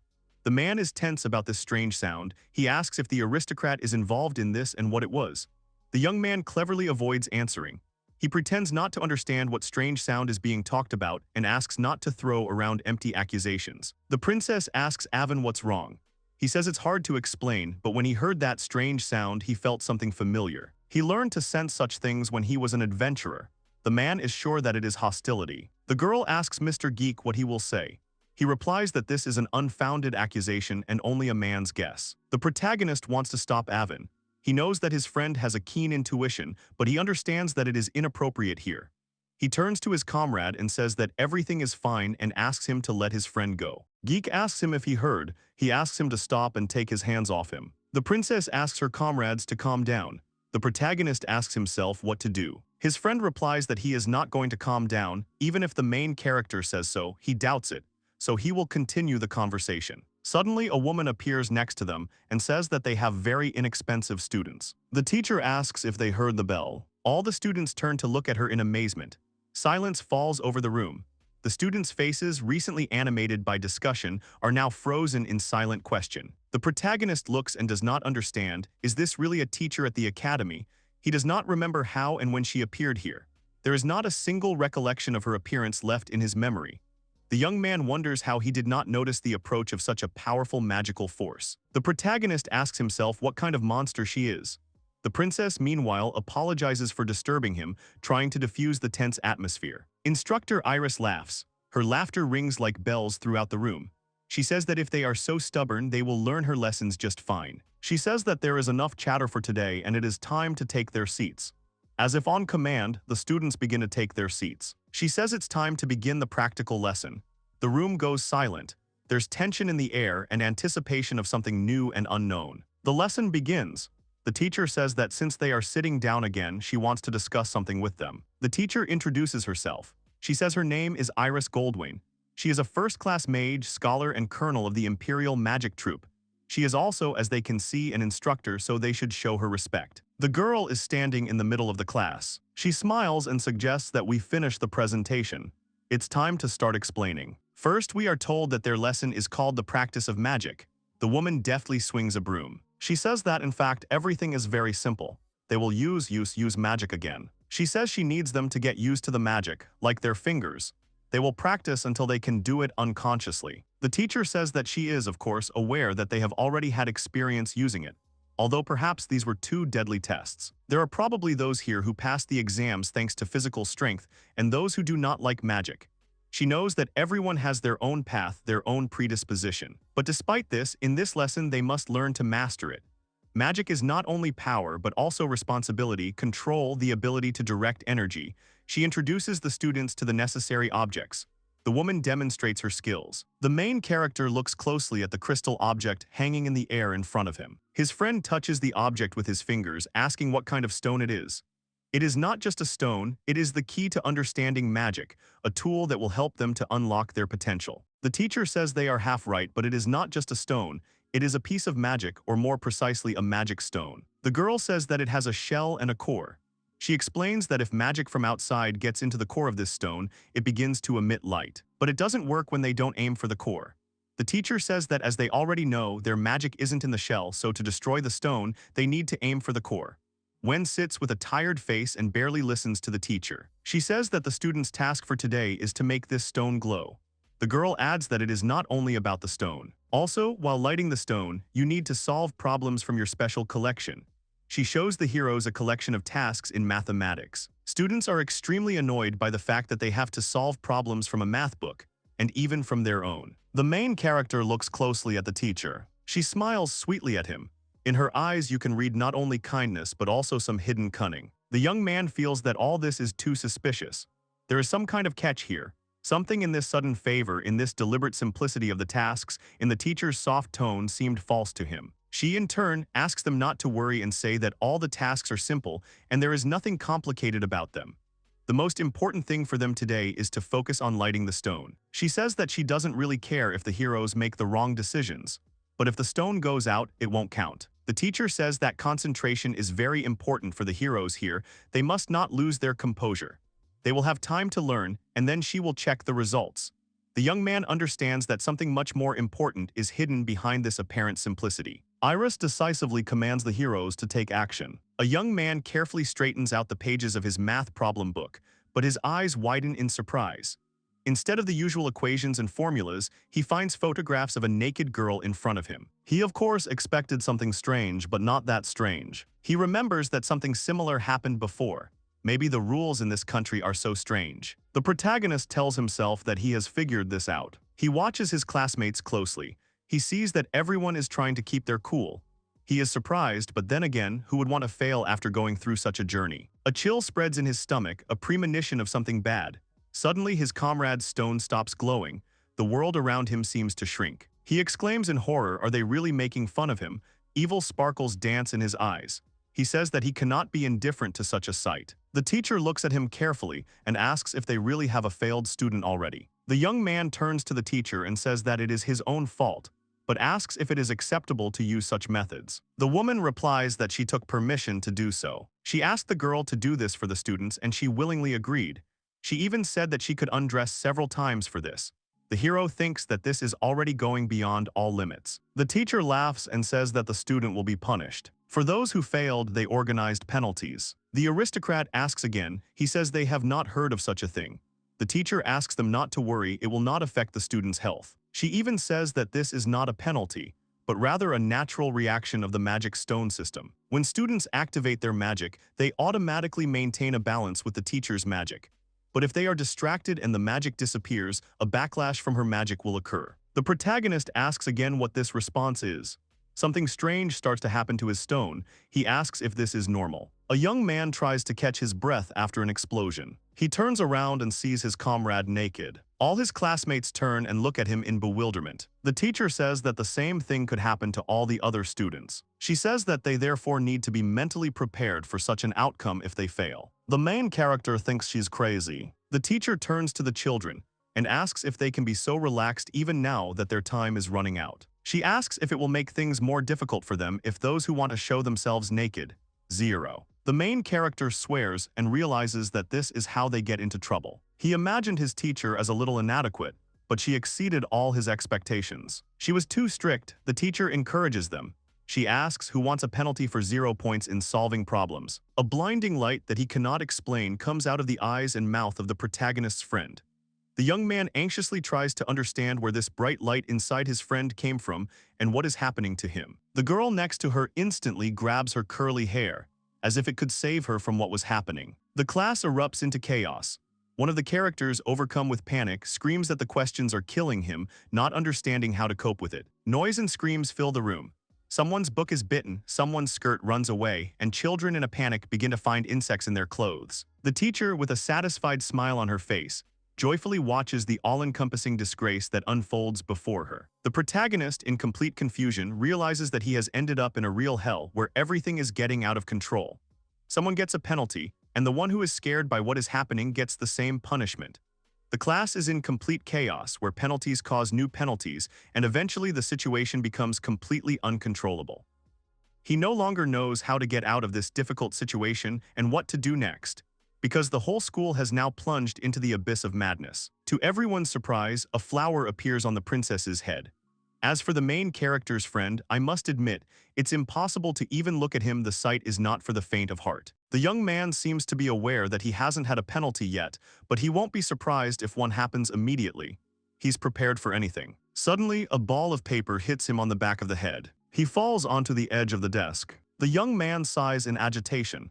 He is now in a very difficult situation. He completely forgot about the one person who would most likely try to trip him up. This is what he does, as it turns out, the aristocrat Geek von Kalm. Since the beginning of the lesson, he has been slowly trying to create something in this state. The young man realizes that his opponent is not giving up.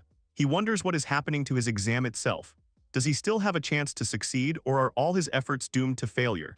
These questions torment him, distracting him from solving the current task. The aristocrat, meanwhile, is angry, slamming his fist on the desk.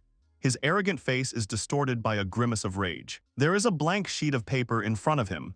The textbook is open to the first page. The protagonist looks at him and is surprised that he hasn't written anything.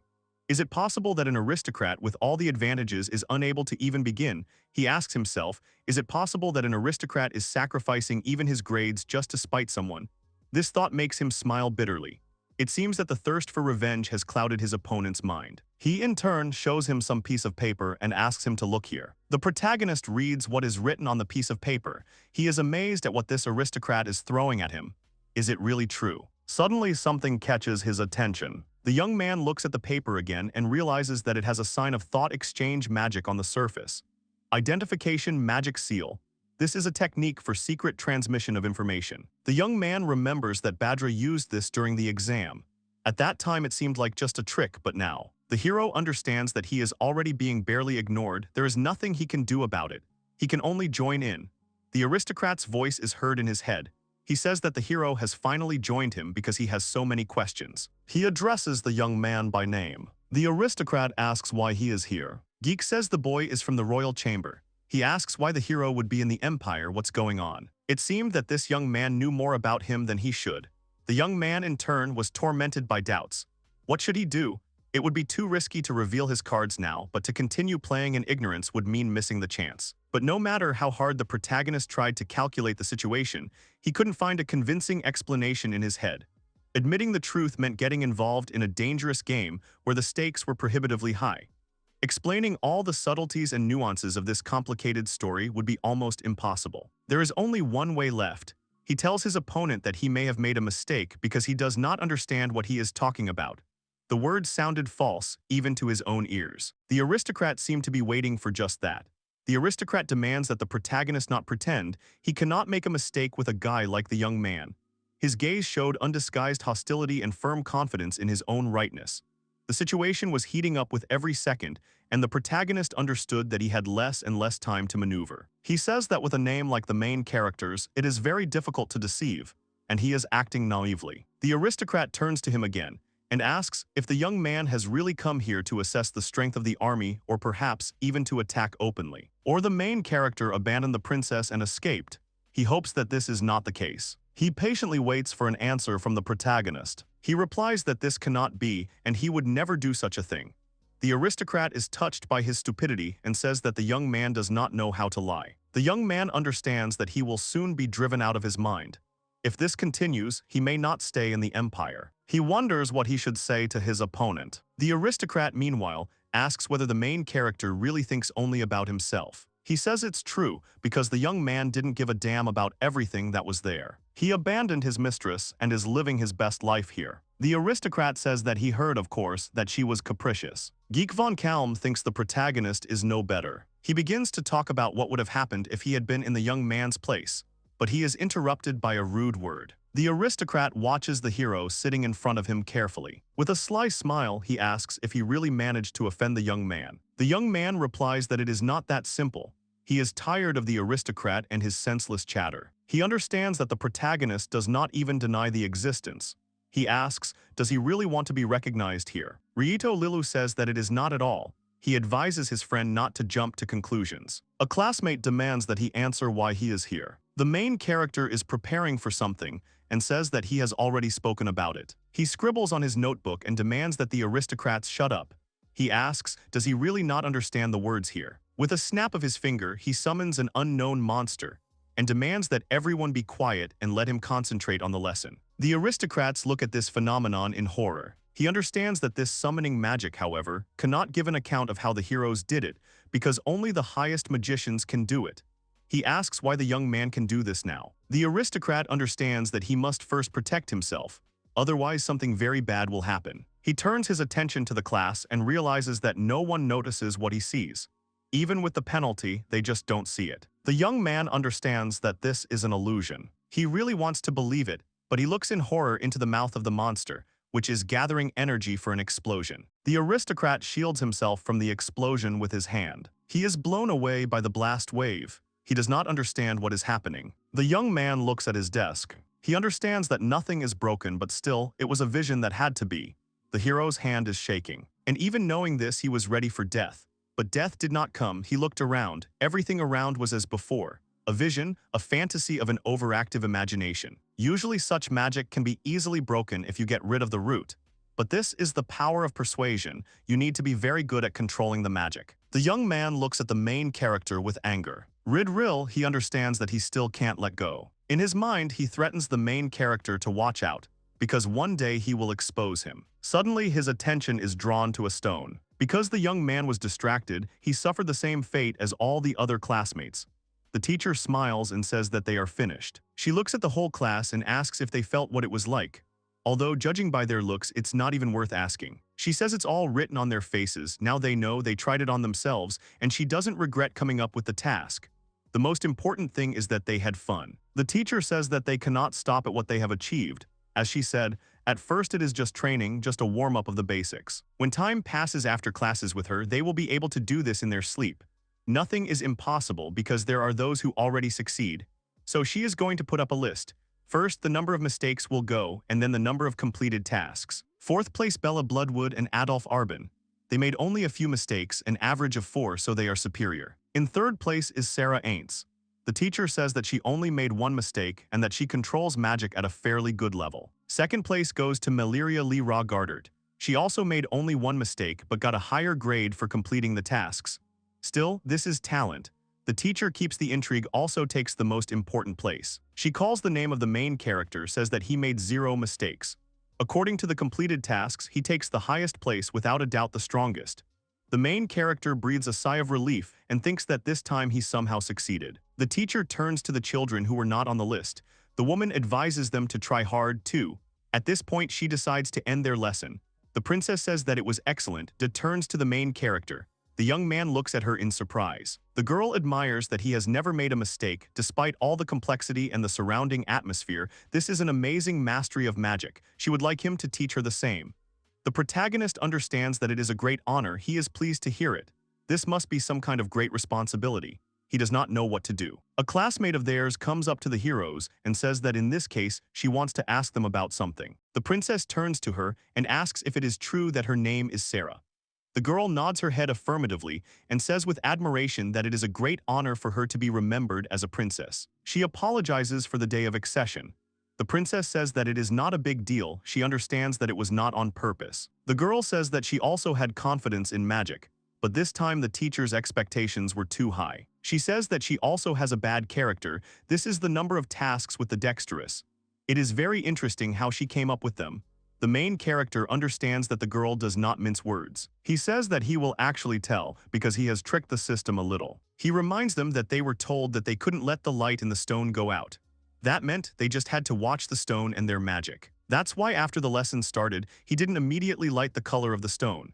He took apart the magic that was contained in the stone and created the same and put it inside. A magic stone is a stone that has magic in it, and if it is inside the first stone, then another magic will be activated and the stone will burn constantly. The girls whisper to each other.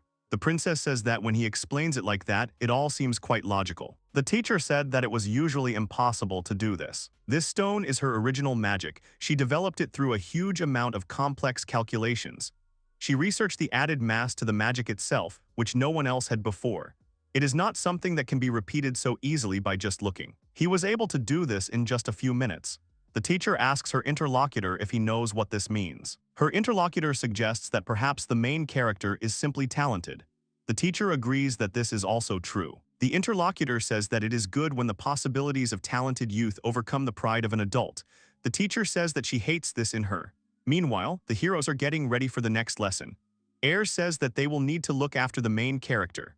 I wonder how he will grow. The aristocrat walks away from the crowd and feels humiliated. The protagonist's friend looks at him and asks if the young man has forgotten anything.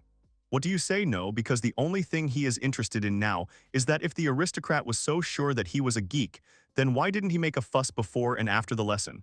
The young man tries to understand what his opponent is up to. The lesson ended with some unease. 3 days have passed since then. Dick no longer bothers the main character. He only looks at him with disdain when their eyes meet, which means he hasn't given up yet. The first week was ending solemnly. The young man and his friend are running to class, realizing that they are late. They say that this school is just too big. It's several kilometers from one building to another. One of the friends says that's true, but his friend spent too much time in the toilet. Avin shouts that he doesn't understand the combination of medicinal herbs. The protagonist laughs and says that the lesson where they had to prepare a laxative that wouldn't kill you was pretty weird. Suddenly they break sharply. A man appears in front of them. The hero understands that they are about to crash. The protagonist says that he warned his friend to watch his step. The young man falls and apologizes. The man offers him his hand and asks if he is hurt. Avin looks up and sees a girl in front of him. He looks straight into her eyes and sees something frightening in them. With its help, the Avin rises. She adjusts her headdress and says that everything seems to be in order. In that case, she decides to leave. The hero looks after her for a long time, not understanding what happened. The young man wonders why she turned the other way when they collided and Avin fell. He wonders if she is physically superior to him. The protagonist wonders who she is. One of the teachers says that they met Miss Raven. The protagonist asks again. The teacher says that she is almost certain that it was her. It is rare to see her at school. They were lucky to meet, even though she is Miss Raven. Her name is Elena Valentine. She is the daughter and miss of the capital merchants. She has extraordinary physical abilities as well as a fighting sense. Therefore, no one dares to go against her in hand-to-hand combat. Now she is a second-year student and is an officer not only in her course but in all classes. Also, because of her abilities, she goes to the battlefield as a selected training soldier. The protagonist thinks about the class officer and the chosen training soldier. His friend raises his hand. They turn to the teacher. He says that there are a lot of incomprehensible words in his speech. The girl agrees with him. She suggests that they keep the chosen training soldier. She was about to tell them about the class officer. She addresses all the young men. Now they will decide who will be the class officer. Class officer, you are the person who represents your class and is its head. In simple terms, this is a leader who will take responsibility for progress, is a secretary in making decisions on various presentations, other issues related to dissemination, and so on. Of course, the employment will be higher than that of other students. However, points will be added to the declared one taking into account the attitude to the role. She clarifies the method of appointment to the position. The appointment will be made through voting for recommendations. The teacher shows the students a piece of paper. 1 vote per person will repeat the anonymous process until fewer than 5 candidates remain. In the event of a tie, the candidates compete against each other in person, and the winner takes the place of class officer. The content of the battle will be decided if necessary. It is allowed not to vote, but voting for yourself is prohibited. The teacher finishes with explanations. It is the student's turn to ask questions or make recommendations. The protagonist thinks about the class officer. This is a rather pompous title. In fact, it is simply the choice of the class monitor. The school will require not only skills, but also leadership qualities in order to become recognized by others. The main character's thoughts are interrupted by the princess, who raises her hand and says that she has a question for the teacher. She asks if this means that according to the rules, public voting is also possible. The woman replies that it is, but there are a few nuances. The princess gives her full name and declares that her voice will remain empty. Everyone in the class is surprised by such decisions. The protagonist realizes that if she is deliberately stating this publicly, it means that she is recommending herself. The protagonist wonders if she is really doing this. He admits that someone else could have done it, but here everything has already been decided. Everyone knows that she is capable and charismatic, and judging by the atmosphere of the class, everyone thinks, but since she is a princess, then the result is understandable even without a vote. The protagonist wonders if she has always been such a far-sighted person. The teacher says it's an unusual case, but it's not against the rules. So, is there anyone else who would like to recommend or make a statement? In this case, the protagonist's friend decides to vote for his comrade. The princess looks at him in surprise. The teacher is also amazed by such a statement. The main character turns to his friend and asks to feel the atmosphere. He in turn says that it's not that he's not confident in the princess, it's just that this school is a meritocracy. In this case, he thinks that the main character is more suitable for this role. So far, he has the highest marks in the whole class in exams and in lessons. He thinks that no one will argue with this. One of her classmates also decides to vote for the young man. She says it's a meritocracy, which is true, but he has pretty high skills and stats. She thinks that's what a leader should have. The girl wants to say that she has absolutely no intention of doing anything bad to Her Highness, and this is just an objective judgment. The heroine says that she understands everything. The young man is a warrior, an honest assessment. They recognize him and he is grateful to them for this. However, frankly speaking, he does not want to become the class monitor. He left the kingdom precisely because he didn't like the high workload. His departure would be pointless if they continue to load him with such work here. But he doesn't want to escape their assessment either, so he, the main character, is embarrassed here. He says he will vote for Lady Malia. He says he agrees that he has good grades, but he thinks he does not yet deserve the trust of the class and does not have it. And the girl has all this. After all, she is the princess of the Garudarudo Empire.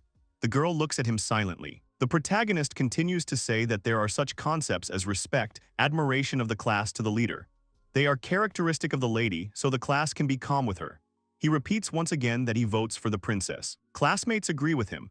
One of the girls raises her hand, says that not only grades matter but also achievement, popularity, status, and so on. She votes for the lady. Another classmate, a judge, is given the gift of her and votes for the princess. The class leader, in his opinion, is like its face. If you think about it like that, then the lady is better suited for this position. The main character is glad that he managed to manipulate the general consciousness. If he continues in the same spirit, then he will not be chosen. However, the other classmates are against it and decide to vote for the young man. One of them says that he is in this school because they do not judge by appearance and origin, and he wants this principle to be preserved. This vote becomes like a debate. The teacher says that as long as everything goes smoothly, she is not against it. However, she is a little annoyed that she explained the rules in vain. The girl asks who else wants to express their opinion. The other classmates also raise their hands, saying that they are for the princess because she is elegant and noble. They immediately have opponents who vote for the main character because he is strong. The main character watches the voting and is happy that the princess wins. More and more people vote for the princess. The deer argue their choice by saying that she knows how to manage people and will not be evil. The counterbalance is the opinion that the main character is very modest. Suddenly the voting turns around and everyone starts voting for the main character. Some think he's a good target. Others say he was awesome when he fought. Is someone voting because of the variable? The main character begins to get tense because more and more people are voting for him. During the voting, it turns out that both heroes have received the same number of votes. It was a very fierce fight. The teacher says that there is one person left who did not vote. The protagonist understands that if the votes remain the same, he will be forced to fight the princess. He begs the last person to give her his vote. It turns out that only the geek remains. The protagonist thinks this is good because his opponent will not allow him to rise in status. The teacher says that there is no point in asking anonymously, so the geek can say it directly. She asks him what his solution will be. Geek says he refuses to vote. The protagonist is horrified and doesn't understand why. He could have simply given his vote to the princess and deliberately sat and remained silent until the very end. He doesn't understand what the point was then. Did he really decide to set him up just because of his personal dislike for him? He looks at his opponent's face and sees that it says it all. The teacher says that in this case the voting is over. According to the geek's decision, the result has not changed. The same number of votes indicates that the voting method failed to select the class officer, which means there will be a decisive battle. The main character will go up against the princess. The young man understands that everything has turned out in such a way that he will not be able to escape. He needs to think about whether there are any positive aspects to this. Suddenly, the person sitting next to him asks the young man to try harder. The young man understands that in this way he can get closer to the imperial detachment, and in this school it is possible to skip as an external student. And so many people already trust him, despite the fact that only a few days have passed since the meeting. He can't ignore all their feelings. He decides that he needs to control himself, take this seriously. If he's going to fight, then fight to the last. For the post of class officer, the princess says that the hero thought a lot but made a decision. She smiles and says confidently that she will not lose. There is firmness in her gaze. The protagonist realizes that she is more serious than she seems. The protagonist suggests that perhaps there is something behind this, that she wants to become a class officer for a reason. He chuckles and asks her to feel sorry for him. The action takes place the next day on the second underground floor of the military officer school of the Kingdom of Gallister. The most important thing here is a large training hall, commonly known as the underground stadium. The teacher says that there are 22 candidates, 2 special classes and 20 places, and they ask if everyone will pass. So now it's the turn of the protagonist's battle against the princess. The officers' duel begins. The princess warms up, tells the protagonist that no one knew that they would ever find themselves as rivals in such a situation. She says that it is indeed a strange thing. She is not going to lose to him, although she knows that he is strong enough. Having defeated him, she will value a place in the officer class. The young man laughs and asks her to go easy on him. After all, that's why she shouldn't think about it. Her expectations of the fight are based on just one example. It's better to focus on the current situation instead. The main character even feels uncomfortable in his stomach. I checked, helped him, he wants to get into the officer class. The teacher understands that they both have enough zeal, and this is great, but it is worth seeing what happens next. She says that before we start the fight, we should explain some rules. He thought it would be hand-to-hand combat. The teacher says that on the one hand, yes, but even though the princess is in the same class as the main character, she comes from a royal family. And if the main character inflicts serious injuries on her, it could lead to execution. Usually, not only the technique itself, but also the participants are not different. But for a warrior, the rules are especially important, so the rules of this particular battle think about its participant. Classmates are surprised. They ask, how is this possible? The main character is also horrified. Teacher Ayres appears next to them and says that not much time has passed. She jumps with impatience to find out the outcome of the battle. Everyone present sighs heavily. Ayres says that there is some kind of heavy atmosphere here because of how unexpected it is. She says she will explain the rules to them and go take a nap.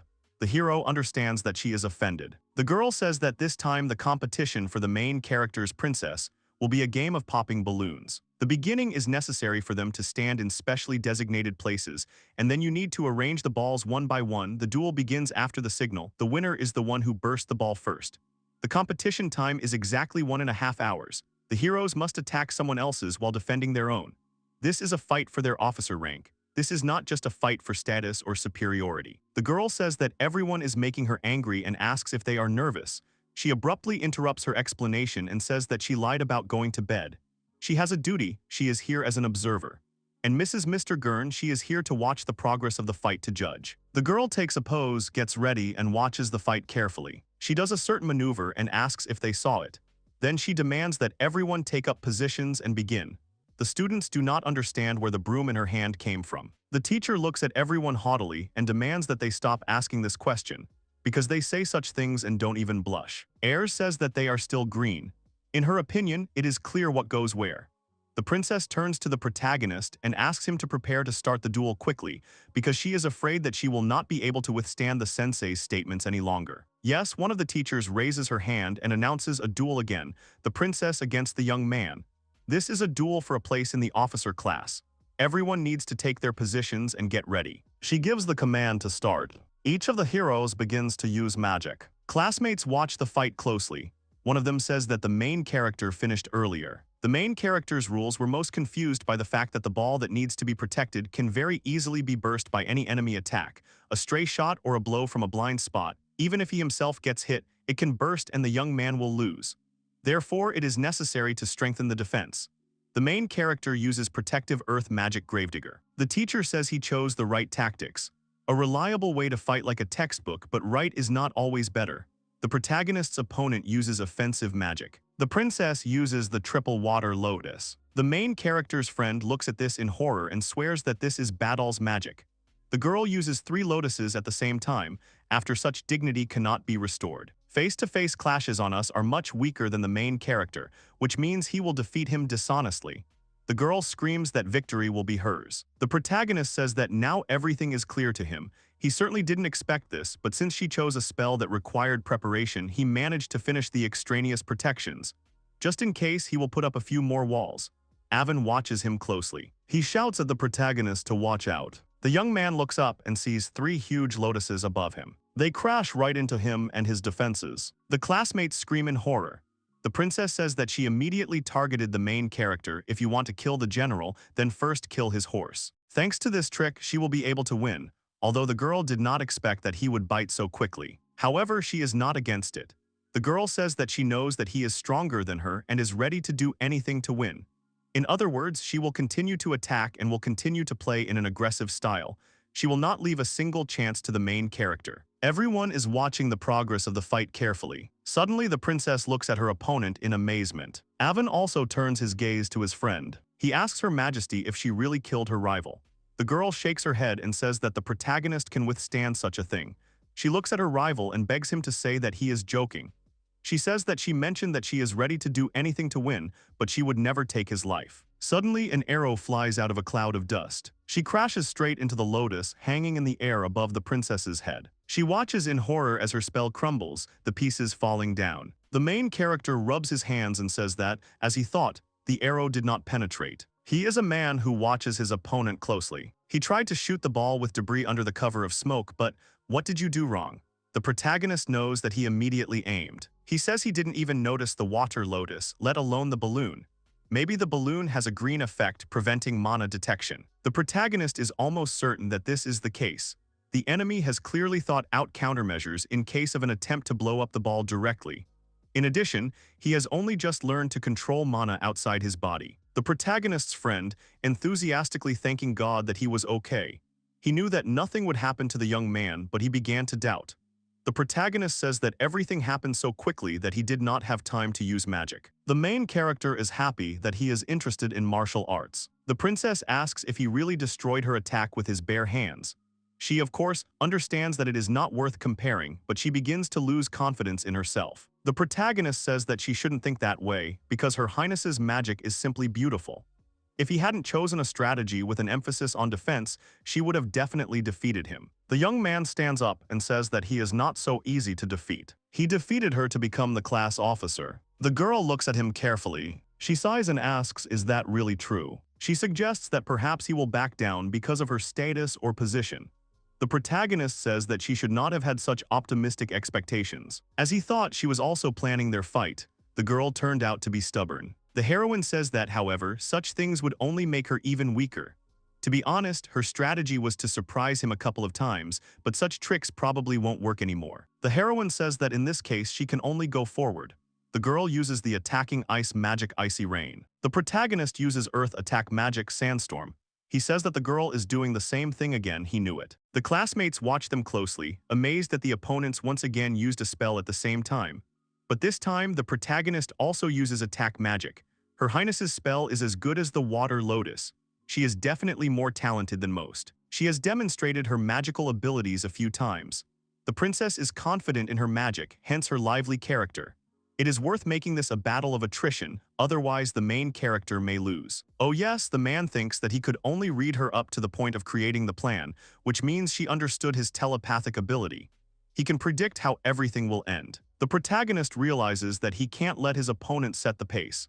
He decides to give himself an advantage by reading her. The girl stretches her shoulders. She releases the hall after 3 attack spells in a row: Blue Rose, Ice Rain, and Ice Spikes. The young man instantly activates defense, Earth Flip, and body enhancement technique, Sense, Steel Armor. Classmates watch the confrontation of heroes attentively.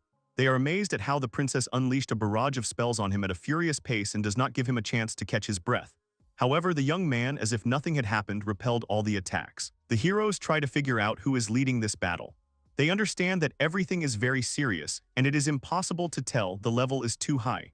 The princess does not allow him to attack, and the main character does not allow her to break through, just an ideal balance of forces. Suddenly, the teacher intervenes in their conversation. She asks how much longer they can talk. They can't push forward because it's dangerous. She creates a barrier that doesn't allow the heroes to go any further. In fact, the balance of such forces is almost equal, however, it is worth even a little bit to disturb the fragile balance, as the scales will swing in any direction. The protagonist understands that in order to achieve victory, both sides will probably have to take risks, even if it is unwise. The winner is the one who puts in the most effort and goes beyond the possible. He uses a protective earth spell. He uses a dirty trick. A huge mud hand reaches out towards his opponent. Avon shouts excitedly. He tells everyone that the main character will attack first. The princess smirks, because the young man used a huge mud hand against her. She asks if he really wants to crush both her and the ball at once. She asks if this is his answer to her spell from earlier. The girl says that even though the lessons are large, they are still just dirt. Isn't it too unreliable? The heroine uses the water lotus technique. A column of water crashes into a mud-covered hand, it crunches and breaks. A web of cracks appears on the palm. Classmates understand that the girl simply froze her hand and completely smashed it. And she calculated everything so that not a single fragment hit her own ball. They ask how it is even possible to react so quickly. The princess smiles, says that the main character is naive and will think twice about what could stop her. The young man replies that he didn't really expect that. In fact, it was only intended as a diversion. Meanwhile, the young man jumps out of the pile of debris. Odnoklassniki are amazed at this turn of events, that the main character rushed into a frontal attack. From the very beginning, the dirty trick was not intended to be successful. It served only as a distraction. The young man takes a swing. He waited for the slightest hint of inattention on the part of his rival and immediately rushed into the attack. However, the princess smiles. The main character crashes his hand into an invisible barrier opposite the ball. The young man looks at the invisible barrier in surprise. He did not expect such a turn of events and was already counting on a quick victory. The girl says that before she only showed him her attack. It is not surprising that the protagonist was wrong about her strengths. The princess says that her real specialty is defensive magic. She uses the defensive spell goddess Veil. Classmates are amazed. They say that this can't be. She unleashed such a powerful spell in a second. She controls such power and so precisely. Suddenly they realize what is happening. The protagonist has risked everything and still has not broken through the defense. The young man exclaims with annoyance. Now the princess only had to knock down the unprotected ball and that's it. There is no need for strength now. What is important now is speed. The main thing is to get there faster than he can put up protection again. The girl understands that she needs to aim accurately. Her goal is just one shot and one hit. Suddenly the main character flies up to his balloon and breaks the projectile that the princess launched at him. He does this with his bare hands, thereby astonishing all the spectators. The girl looks at the main character in horror. The audience asks if anyone else saw this. They find it hard to believe, even though it all happened before their eyes. Avon is surprised that his friend outran the magic projectile and reflected it. The princess does not understand how this happened. The girl knows that her opponent is strong, but she says that it is impossible to pull off something like this with such precision in such a situation. This is pure nonsense. She says that the main character was standing next to her. He was in the same state as she was. Classmates say that no matter how it happened, the battle will now have to start all over again. The girl says not quite. The princess kneels before the main character. She coughs. Those present want to rush to her aid, but she says that there is nothing terrible in it, just a small magical deficiency. Classmates ask what it is. Teacher Ayres says it is not surprising if they have not encountered anything like this before. Magic always circulates in those, but with a sharp expenditure, its concentration drops sharply. As a result, the body loses a vital element.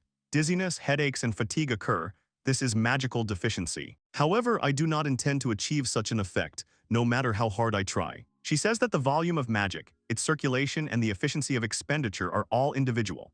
These indicators are different for all people, so it is impossible to predict exhaustion. The protagonist says that he will shoot all his own in such a way as to spend less magic than the enemy. The rules of their duel themselves are created in such a way as to compensate for the difference in physical strength, so it is logical that the one with more magic wins. That's why he relied on his fists from the very beginning, so to speak, betting not only on magic but also on muscles, and it worked. The girl rises from her knees, asks if he had calculated everything, if everything went according to his scenario. She says that this does not even cause admiration, but such calculations are rather frightening. The protagonist says that he did not expect her to recover so quickly. He says that Her Majesty flatters him. He has almost no magic left. He says that he has one more attack in stock but does not want to waste it. So he goes down and takes the earth fragment. He says that it is therefore time for them to wrap things up. The girl smiles and agrees with him. She says that she also has strength left for one attempt. The heroine releases a magical charge. Suddenly, some dark mass envelops her hand. The protagonist says that he would prefer not to resort to this. He has nowhere to put it. He uses the spell Pud to bind him, hold him. The young man asks the girl for forgiveness for the impudence to restrict the movement of a member of the royal family in such a way. This is a real Cashalan because he has no other choice. The heroine now understands what he meant by there is one more attack in store. She says that the protagonist of the truth is amazing. Further resistance will only be a disgrace. She admits her defeat. The girl says that she lost. The young man bursts her balloon at that moment. The teacher, who has been watching the fight all this time, says that it is over. Classmates who were rooting for the main character rejoice. Victory goes to the main character. A teacher approaches the young man, says that they will not waste time, so she hands him an officer's armband. She congratulates the young man, says that today he is the class officer. Something like doubt appears on his face. Ayers comes up to the main character and asks if he was really scared at the last moment. The protagonist denies this and says that they rather feel joy. Be that as it may, he achieved victories through his own labor. However, he takes seriously the fact that only half of the others voted for him, and he must earn the trust of the others with his actions in the future. This is what he is going to work hard on. The protagonist wants to give it his all. He turns to the guys and says that he hopes for their support. He suggests that they work together. Classmates say that after such a fight, no one will argue with him. He proved what he is capable of, and there can be no complaints here. After all, this place was created for such tests. The main one. The hero was worried about how those who voted for the princess of the day would react. So far it seems that everything is fine. Now there is no turning back. Moreover, for some reason he is even somehow happy with such a result. The princess asks, since everything has already been discussed, isn't it time to release her? The protagonist is horrified. He and the teacher who handed him the bandage completely forgot about it. Irish knew but decided to remain silent. The young man apologizes and says that he will take it off right now. The princess says that everything is fine and asks him to give her hand.